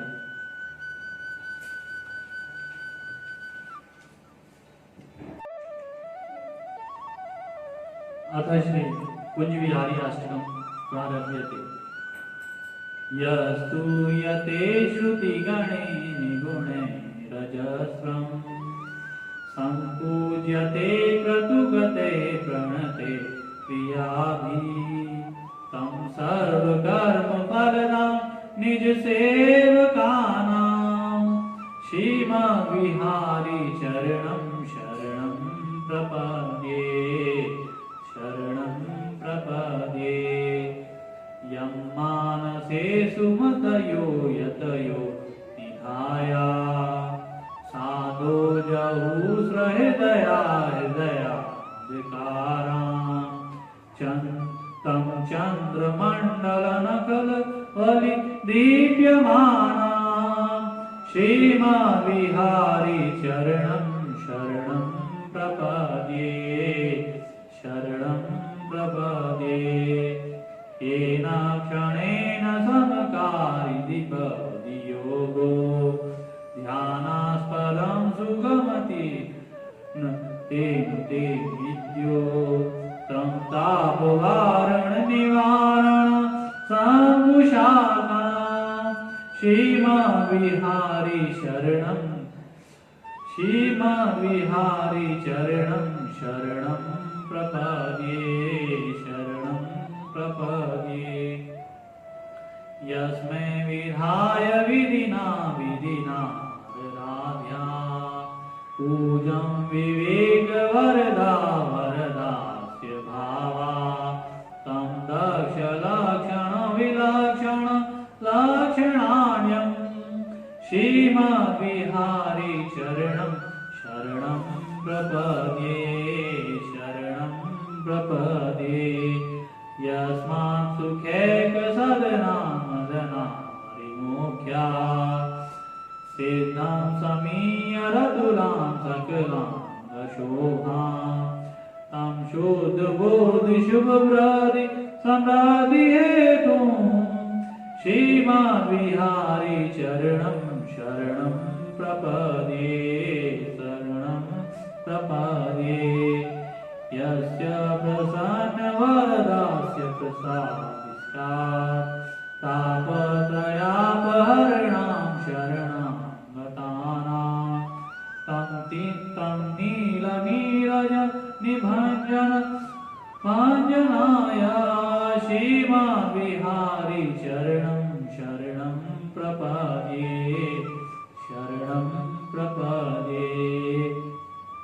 यस्मिन् मनोविनीतं भवति प्रसन्नं खिन्नं गतीन्द्रियगणैरपि यदिशन्नं तं वसवस्य निरस्तसमस्तदुःखं श्रीमद्विहारी चरणं शरणं प्रपद्ये हे कृष्ण पाद शमिता विशदा भक्ता पंचा प्रमाद महिर रूपं पंचशाखा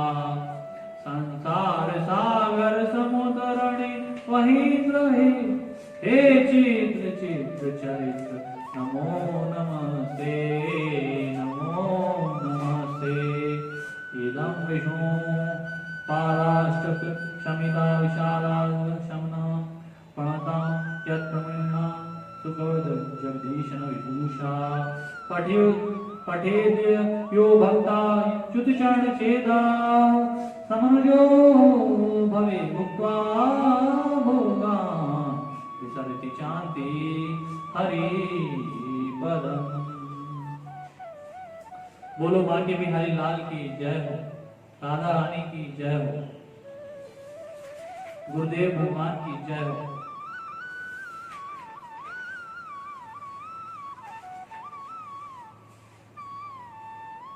बोलो राधा रानी सरकार की जय हो, सतगुरुदेव भगवान की जय हो, बांके बिहारी लाल की जय हो।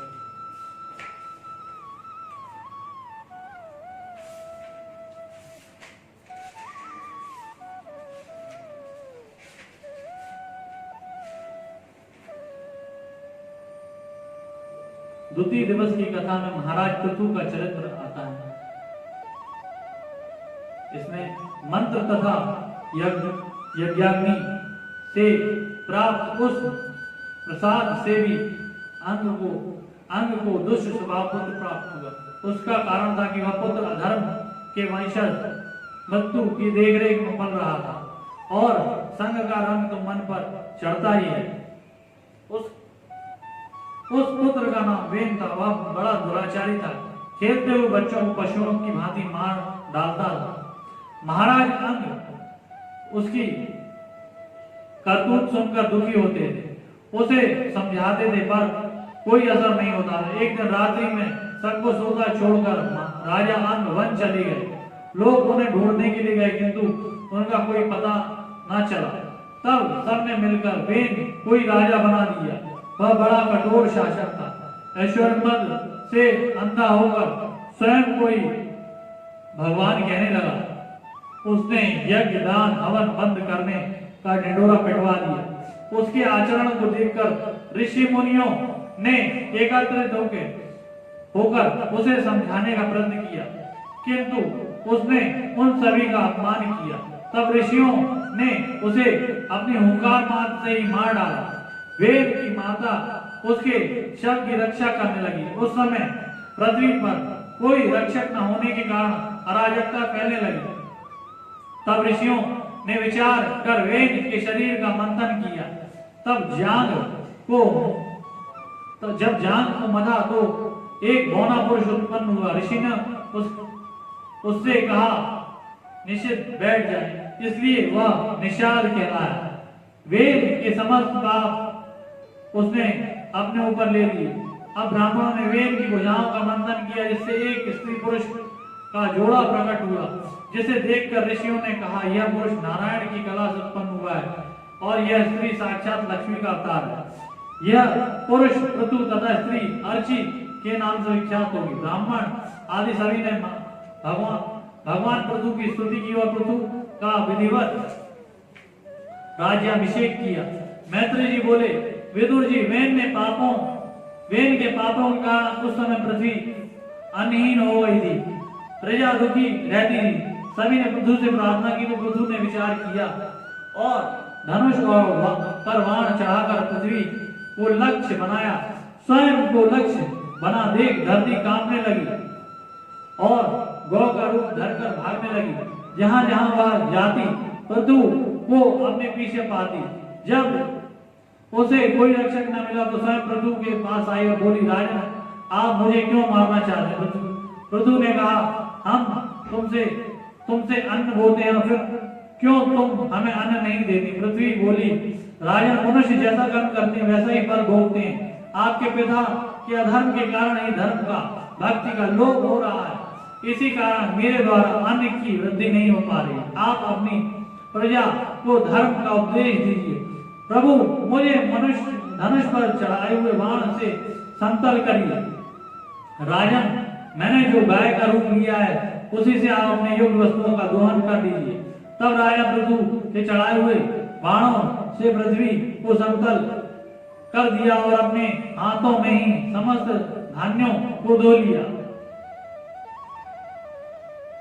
इति प्रियम हितम वाक्यम भुव आदाय भूपति वत्सम कृत्व मनु प्राणवधु हत्स कलोषधि।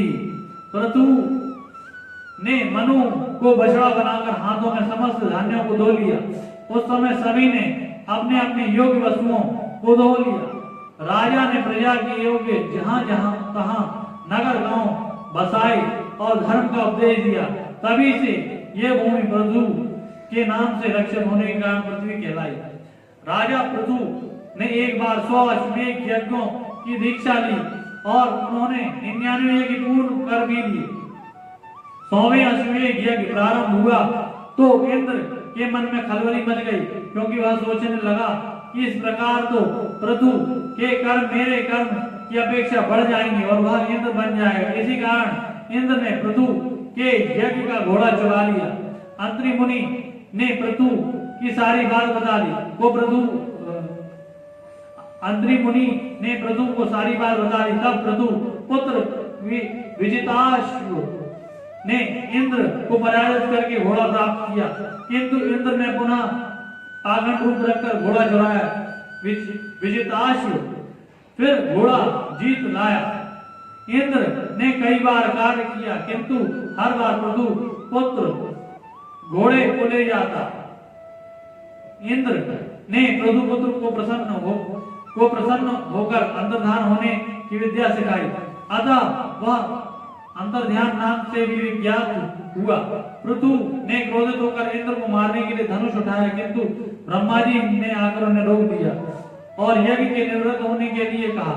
पृथु जब यज्ञ से निवृत्त हुए तब भगवान नारायण इंद्र को साथ लेकर उस यज्ञशाला में प्रकट हुए और पृथु से बोले, पृथु मैं तुम पर प्रसन्न हूँ, देखो तभी तुम्हारे यज्ञ में प्रकट हुआ हूँ और ये इंद्र भी तुमसे क्षमा मांगना चाहते हैं, इन्हें क्षमा कर दो। पृथु ने इंद्र को हृदय से लगा दिया। भगवान ने वरदान मांगने के लिए कहा तो वहां पृथु बोले, भगवान आपका दर्शन प्राप्त हो गया, अब क्या मांगू, फिर भी आप देना चाहते तो यह मांगता हूं। न कामाये नाथम तदप्यम यहम क्वचिदन न यत्र यशो मच्चारण महु जासवः महता मंत हदयान्नु अच्युतो विधयत्व कर्णयुत मेष में वरह। जहां आपकी कथा कीर्ति सुनने को नहीं मिलती वह मोक्ष पर मुझे नहीं चाहिए। आप तो मुझे 10,000 कान दे दो, जिससे आपकी लीला गुणों को मैं सुनता रहूं। भगवान ने कहा, राजन अवश्य तुम्हें मेरी अतिशय भक्ति प्राप्त होगी। राजा पृथु भगवान से वरदान पाकर अपनी राजधानी लौट आए।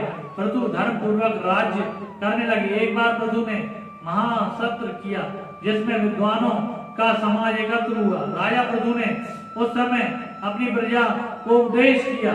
सभी ने राजा की प्रशंसा की। उसी समय सनक, सनंदन, सनातन, सनत कुमार चारों भाई वहां पधारे। राजा ने उसका पूजन सत्कार किया और प्रश्न किया, भगवान आपने यहाँ पधार कर हमें कृतार्थ कर दिया। प्रभु हम संसारी लोग कर्मों के वशीभूत होकर विपत्तियों के क्षेत्र इस संसार में पड़े हुए, केवल इंद्रियों के भोग को ही परम पुरुषार्थ मान रहे हैं, तो क्या हमारे निस्तार या कल्याण का कोई उपाय है?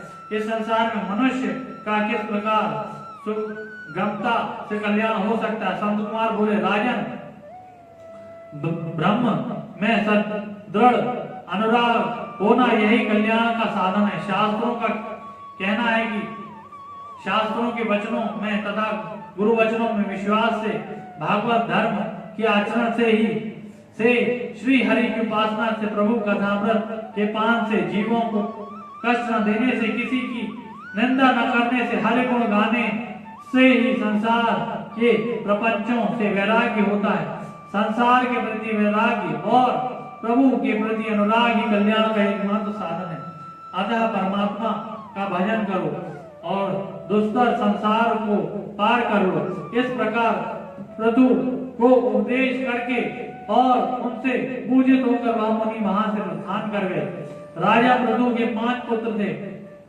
उन्हें अपनी पुत्री रूपा पृथ्वी का भार सौंप कर राजा सहित तपोवन को चले गए और तपस्या के द्वारा उन्होंने स्वयं को परम तत्व में विलीन कर दिया।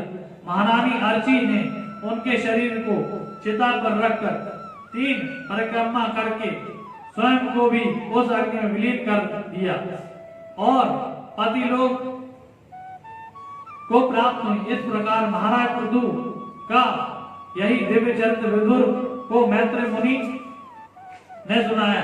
सुखदेव जी बोले, परीक्षित, मैत्रेय जी ने आगे पृथु के वंश का वर्णन किया है। पृथु के ज्येष्ठ पुत्र का नाम विजिताश्व था। वह उन्हें अंतर्ध्यान भी कहते हैं। वह पृथ्वी के सार्वभौम राजा हुए। उनके बाकी 4 भाई चारों दिशाओं के राजा हुए। अंतर्ध्यान के शिकांडिनी नामक पत्नी से पावक, पवमान और सुचि नामक 3 पुत्र और नमस्वती नामक पत्नी से अवेरधान नामक पुत्र हुआ। अंतर्ध्यान अपने पुत्र अवेरधान को राज्य देकर यज्ञादि के द्वारा परम लोक को प्राप्त कर गए। प्राचीन पारी आख्यान में हरदान के अरिशाद आदि 6 पुत्र हुए। उन्होंने एक स्थान के बाद दूसरे स्थान में लगातार इतने यज्ञ किए कि पूर्व की ओर अग्रभाग करके फैलाए हुई कुछ से सारी भूमि पट गई। इस कारण उनका नाम आगे चलकर प्राचीन भाई के नाम से विख्यात हुआ।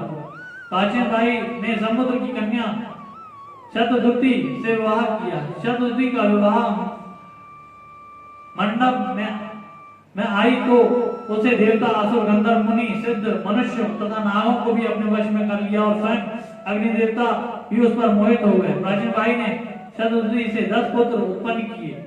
वह सभी एक से एक आचरण वाले थे। उनके नाम भी एक थे। वह सभी प्रचेता कहलाए।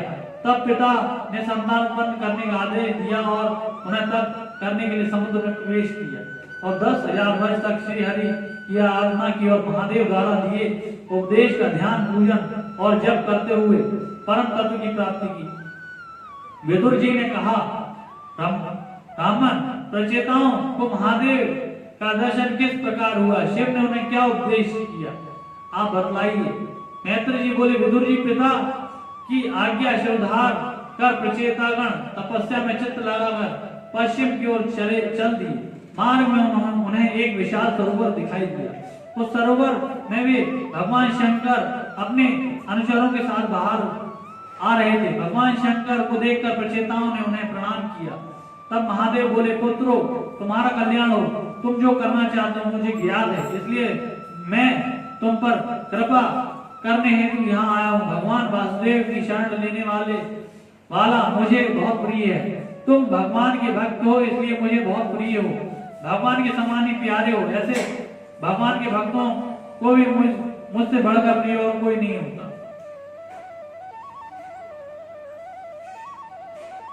भगवान आपको उत्कर्ष उच्च कोटि के अंतर्ज्ञानियों के कल्याण हेतु तथा नए लाभ के लिए है। यह मेरे भी कल्याण हो। आप सदा अपने ही रूप में स्थित रहते हैं। ऐसे सर्वात्मा आत्मस्वरूप आपको नमस्कार है।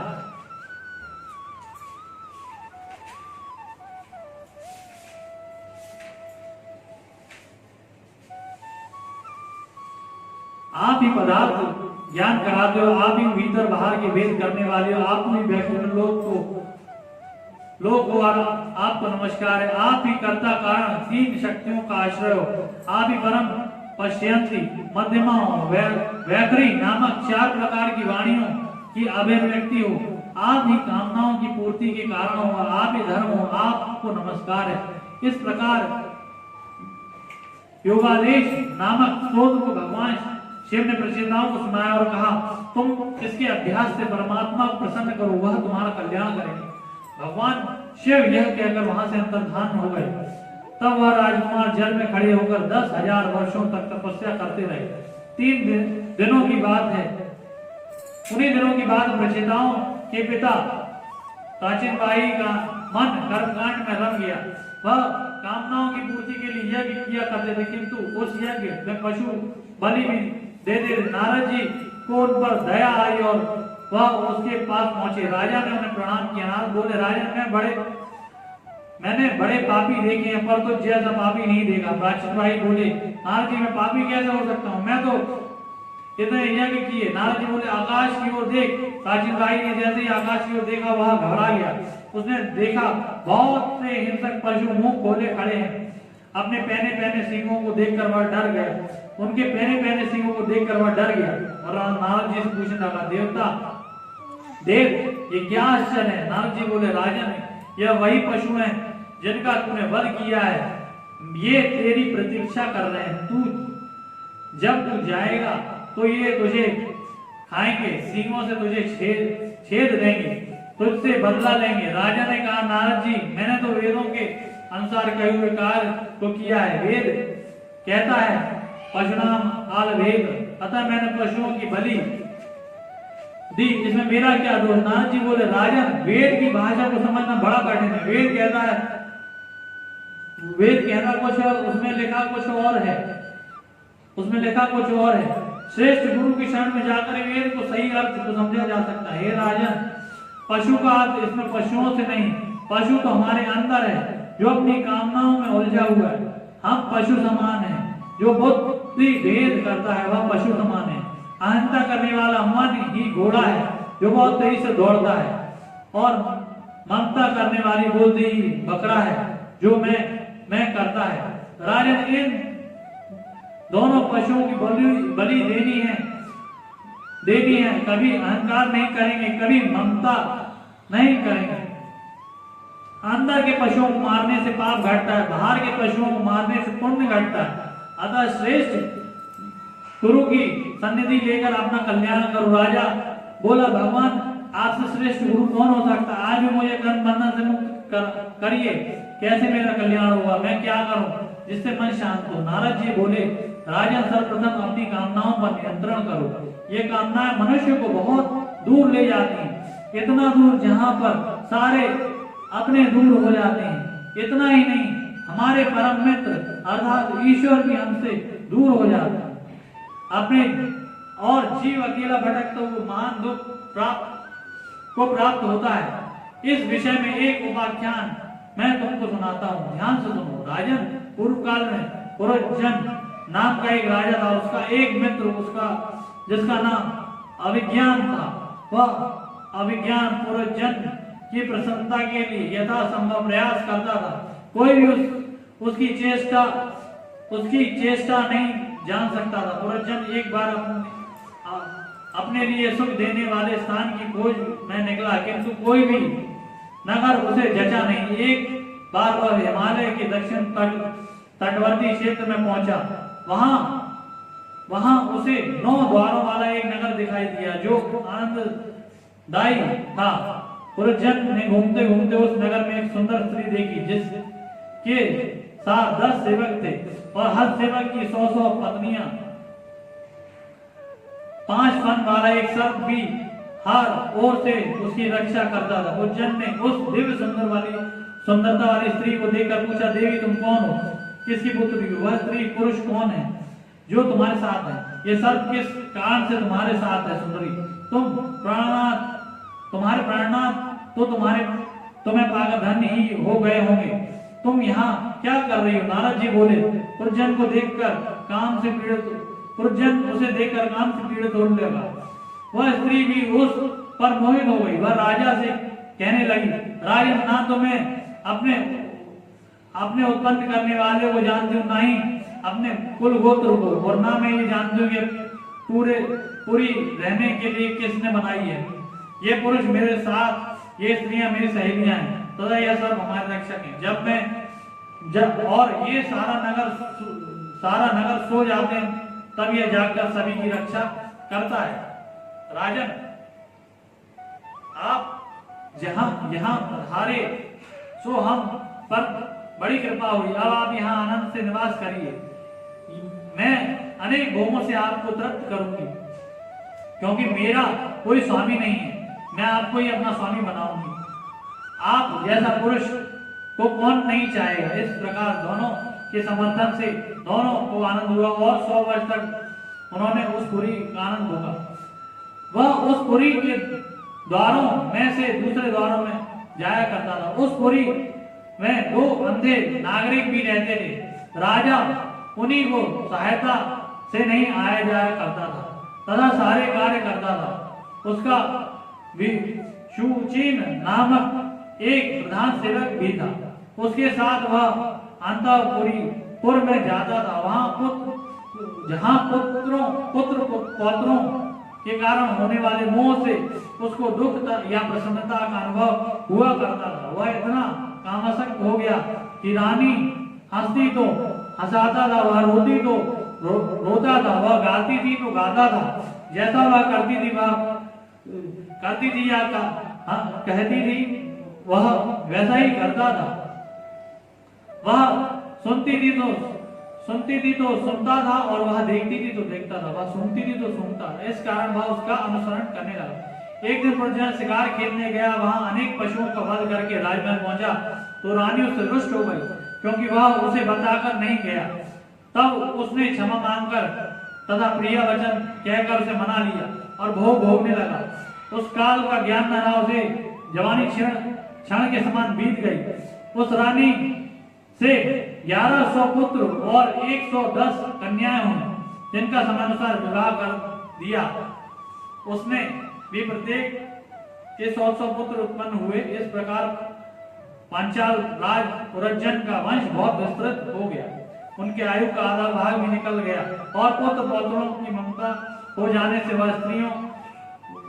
वह विषयों में बंध गया। प्रचिन भाई, जब राजा पुरज्जन भी तुम्हारी तरह भोगों की कामना से तरह तरह के पशु हिंसा में, यज्ञों में, देवताओं में, पितरों में तथा भूत पतियों की आराधना करने लगा और फिर स्त्री लंपटों को अप्रिय लगने वाला वृद्धावस्था का समय उसके समीप आ गया। उस समय चंडवेग नामक गंधर्व अपने 360 गंधर्वों तथा 308 गंधर्वियों के साथ पुरजन के नगर को लूटने के लिए आया।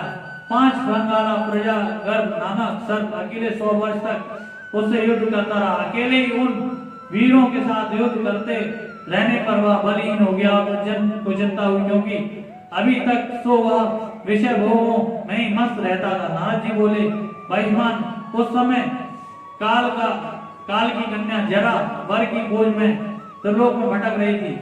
कोई भी उसे नहीं बरता था। वह बड़ी भाग्यहीन थी, इसलिए लोग उसे दुर्भागिनी कहते। राजा ने एक बार वह मुझे भी मिली थी। उसने मुझसे ब्रह्मचारी जानकर भी वरना चाहा, किंतु मेरा मन मना करने पर उसने मुझे एक स्थान पर न ठहरने का शाप दे दिया। तब निराश होकर वह मेरी सम्मति से यवनराज भय को वरने को चली गई। किंतु यवनराज भय ने उससे कहा, विधाता तुझसे एक गुप्त कार्य कराना चाहता है। मैंने तेरे लिए योग्य वर देख रखा है। तू किसी को अच्छी नहीं लगती, इसलिए लोग तुझे स्वीकार नहीं करते। अब तू मेरी सेना को साथ ले जाकर इस लोक को बलत हो, कोई तेरा सामना ना कर सकेगा। ये प्रज्वाल नाम का मेरा भाई, तू मेरा भाई है, तू मेरी बहन बन जा। हम तीनों मिलकर इस संसार को भोगें और फिर काल कन्या जरा, यवनराज भय तथा प्रज्वाल तीनों अपनी सेना लेकर पुरज्जनपुरी आ गए और पुरी के चारों ओर से घेरकर उस बूढ़े सर्प के साथ युद्ध करने लगे।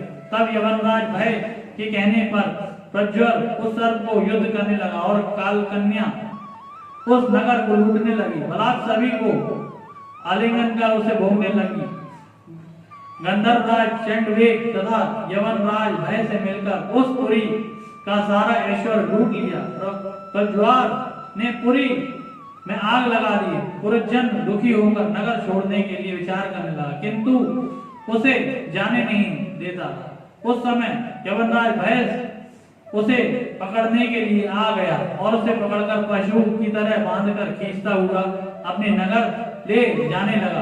पुरज्जन को स्त्री पुत्रों खजाने आदि की चिंता अब भी सता रही थी। उसने अनुचर भी उसके साथ चल दिए, वह सर्प भी नगर को छोड़कर चल दिया। उस राजा ने भी पशुओं की बलि दी, वह भी मार्ग में उसे काटने लगी। उस राजा ने जिन पशुओं की बलि दी वह मार्ग में उसे काटने लगी। वह अपार दुख भोग रहा था। स्त्री भी की आसक्ति से उसकी यह दशा हुई। अंत समय में उसी का चिंतन उसे हो रहा था, इसलिए उस देह को छोड़कर अगले जन्म में धर्मराज की यहाँ कन्या बनकर उत्पन्न हुआ। इस प्रकार पुरुषजन का तात्पर्य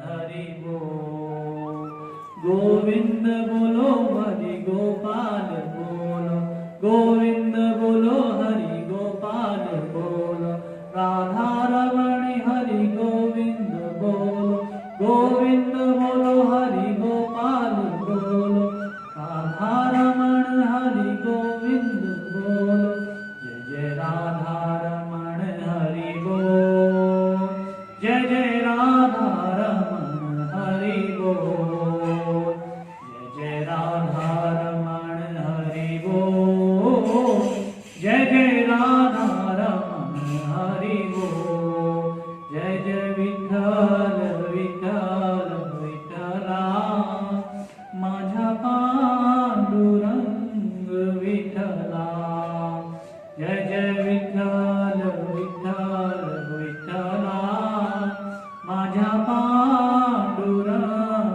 विठ्ठला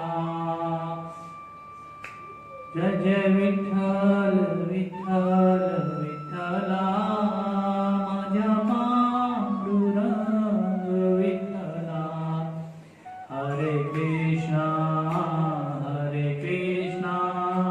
कृष्णा कृष्णा हरे हरे हरे रामा राम राम हरे हरे हरे कृष्णा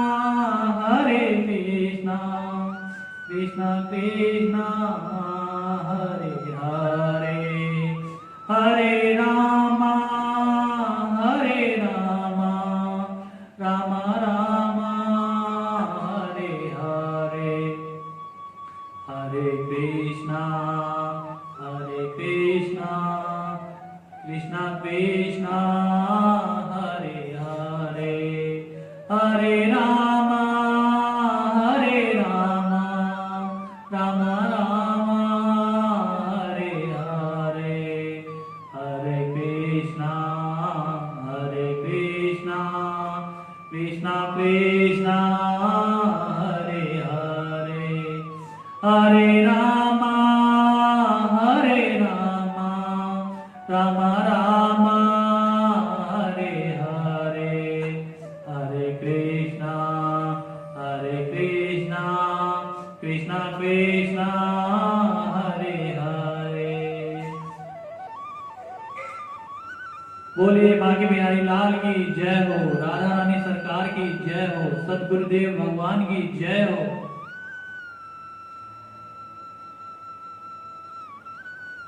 नारद जी बोले राजन पुरुषजन अर्थात जीव नगर की खोज में निकलता है। जो उसे शरीर रूपी नगर की प्राप्ति हो जाती है, उसका एक मित्र है जो उसे सुख के लिए प्रयत्न करता है, उसका नाम है अज्ञात, जिसके बारे में कोई जान नहीं पाता। वह अज्ञात ही ईश्वर है। उस नगर के 9 द्वार शरीर हैं, जो 9 द्वार है। बुद्धि अथवा माया कोई पुरजनी जानो, 10 इंद्रियों और उसकी वृत्तियां ही उसके मित्र तथा सखियां हैं, तथा 5 वृत्तियों वाला प्राणवायु ही उस नगर का रक्षक प्रजागर सर्प है। उन मन ही विषुचीन नामक प्रधान सेवक है। 5 विषयी पंचाल देश है, जहाँ 9 द्वार वाला यह शरीर रूपी नगर बसता है। इस नगर के 9 दो नागरिक अंधे भी बसते हैं, जिनके द्वारा ही जीव आता जाता तथा कर्म करता है। वह अंधे नागरिक हाथ तथा पैर ही हैं, जिसकी सहायता से जीव भोगों को भोगता है।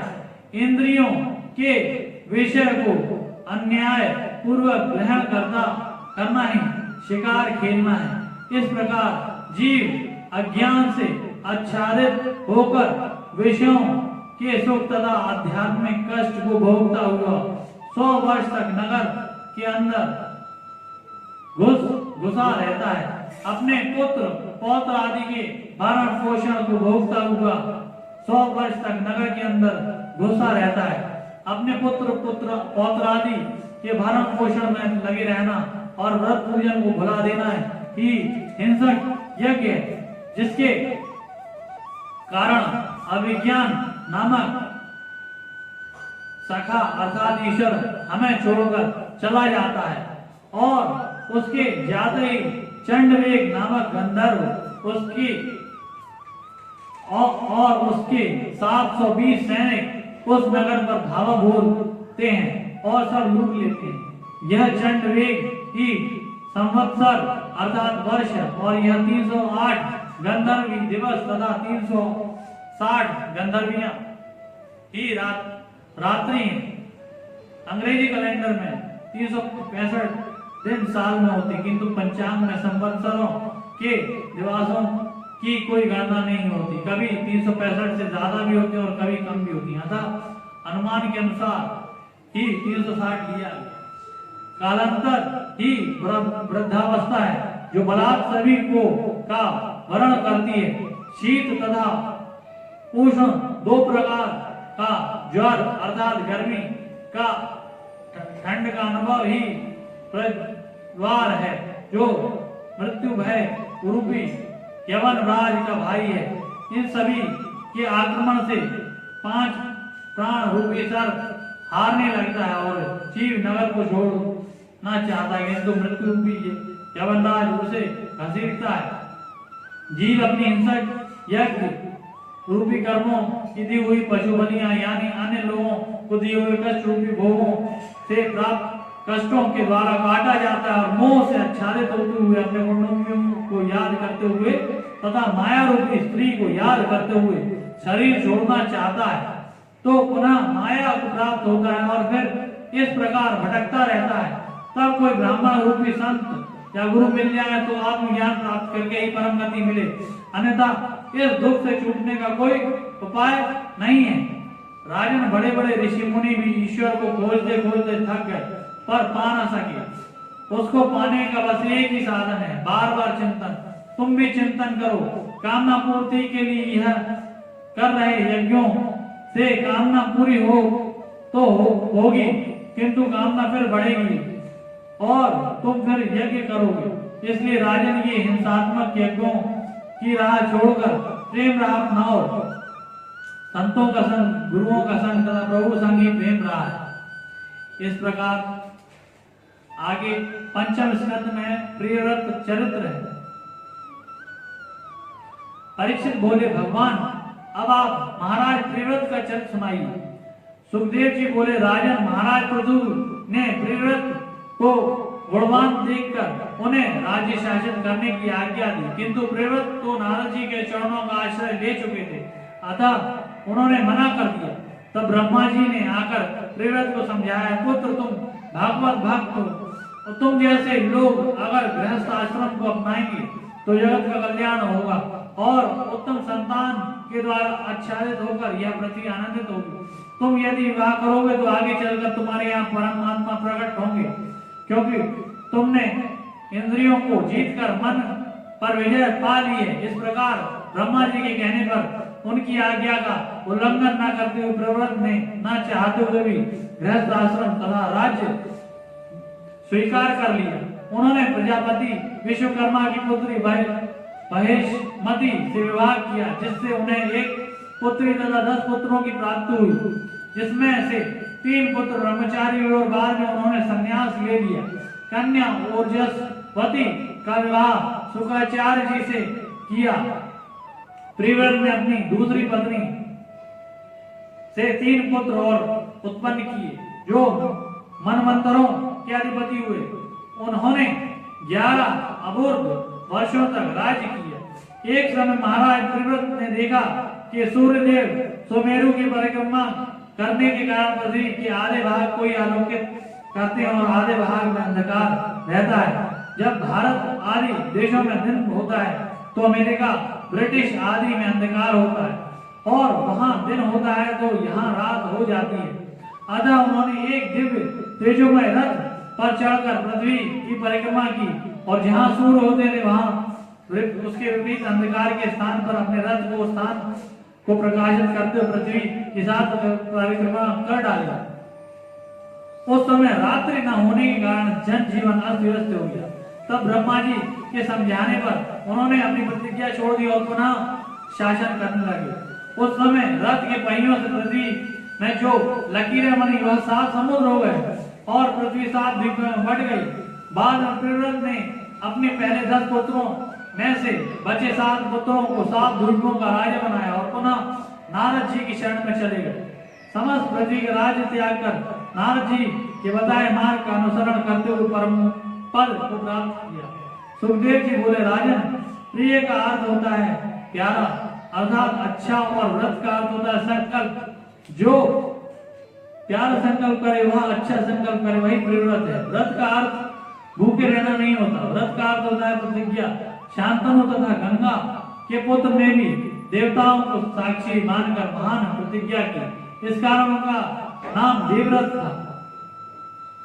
व्रत का एक और पर्यायवाची है उपवास। उपवास का अर्थ है उप यानी समीप और वास का अर्थ रहना मतलब समीप रहना। जिसके समीप रहे, परमात्मा के समीप रहे, जिसके लिए आराधना कर रहे हैं उसके समीप रहे। ऐसा ही व्रत का अर्थ है संकल्प। और संकल्प कैसा हो तो बताया है शिव संकल्प मस्तु।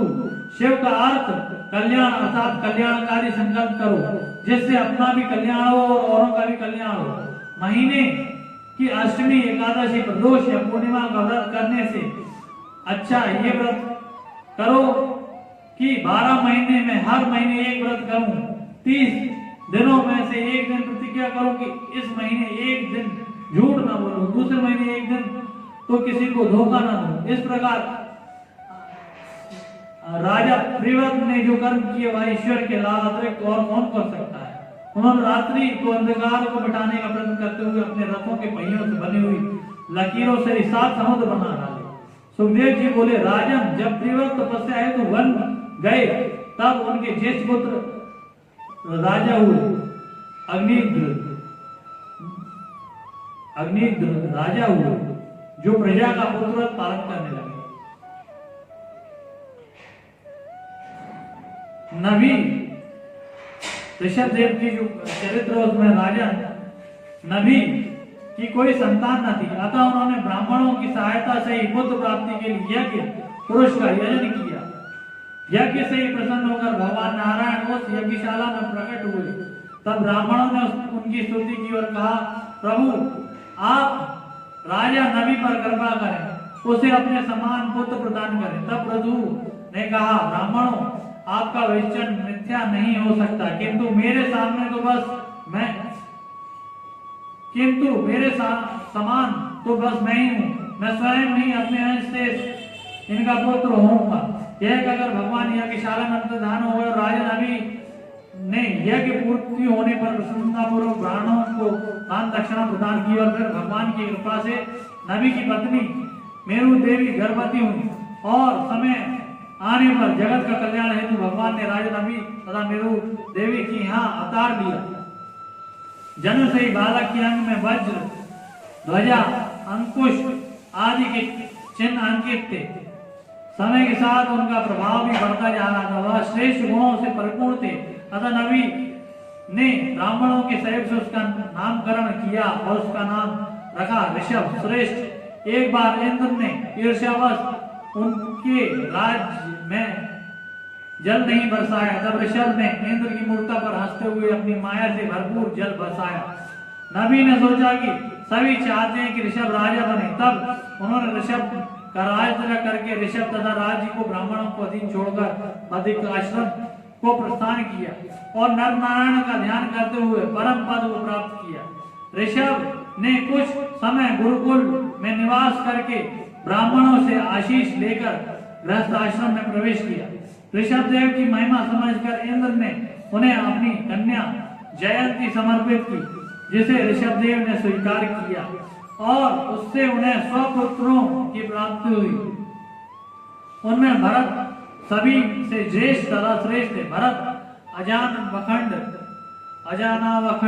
के राजा हुए। इन्हीं के नाम से अजानावखंड को भारतवर्ष के नाम से जाना जाता है। येषां खलु महायोगी भारतो ज्येष्ठ श्रेष्ठ गुण आसीन दे नेदम वर्ष भारतमिति व्यापादी शांति। भारत अजानावखंड के राजा हुए तथा उनसे छोटे 9 राजकुमार अलग अलग दिशाओं में राजा हुए। उससे और छोटे राजकुमार भागवत धर्म का प्रचार करने वाले 9 योगीश्वर कहलाए। इस प्रकार वह गुरु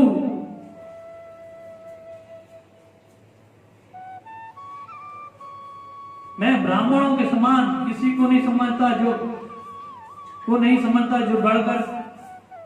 समझता, तो बढ़कर कैसे मानूं। जो ब्राह्मणों के मुख में श्रद्धा पूर्वक अन्न आदि की आहुति देते हैं, उसे मुझे कैसे प्रसन्नता होती है। मैं वैसी प्रसन्नता में यज्ञ को भी प्राप्त नहीं करता। अतः शुद्ध बुद्धि के से उनके चरणों की सेवा करो, यही मेरी सच्ची पूजा है। राजन ऋषभदेव के पुत्र सुशिक्षित थे, किंतु प्रजा को उपदेश देने हेतु उन्होंने अपने पुत्रों को लक्ष्य करके ये कहा था। ऋषभ देव जी भरत को राज सौंपकर वन को चले गए। वहां जाकर उन्होंने वस्त्रों का वित्याग करके दिगंबर रूप धारण कर लिया और अवधूत होकर घूमने लगे। लोग उनका तिरस्कार करते पर वह इन सभी बातों पर ध्यान नहीं देते थे। अजगर वृत्ति धारण करके एक ही स्थान पर लेटे रहते थे। वहां मल मूत्र त्याग करते वहीं खाते पीते अपने शरीर को उसी मल मूत्र में सान लेते थे। उनके मन से दुर्गंध नहीं आती, सुगंध आती। सच है, ऋषभदेव सा चरित्र कोई कर ही नहीं सकता। उनके यह करने का कारण था संसार में दूरी बनाए रखना, क्योंकि संसारिक लोग किसी साधु को देखकर अपनी इच्छाएं पूर्ति के लिए उसके पास जाते हैं और साधु उनकी व्याधियों को दूर न करे तो वह साधु कैसा है। अतः कोई मेरा पास आए ही नहीं, इसलिए उन्होंने ये वृत्ति धारण की। उन्होंने परमात्मा में तो स्वयं को पहले ही विलीन कर लिया था। उनका शरीर ये धरती में घूम रहा था। एक दिन जंगल में दाग्नि लगी और ऋषभ जी ने स्वयं को उसमें भस्म कर दिया। कलयुग में उनके आचरणों का अनुगमन करने वाले लोग होंगे जो तीर्थंकर कहलाएंगे और समाज का कल्याण करेंगे। राजन यद्यपि उनके जैसा कोई और नहीं हो सकता, फिर भी यह मत आगे विस्तृत होगा। ऐसा दिव्य अवधूत ऋषभदेव जी को नमस्कार है और इनका स्मरण करने से मन में वैराग्य उत्पन्न हो जाता है। इति श्रीमद् भागवत द्वितीय दिवस कथा संपूर्णम।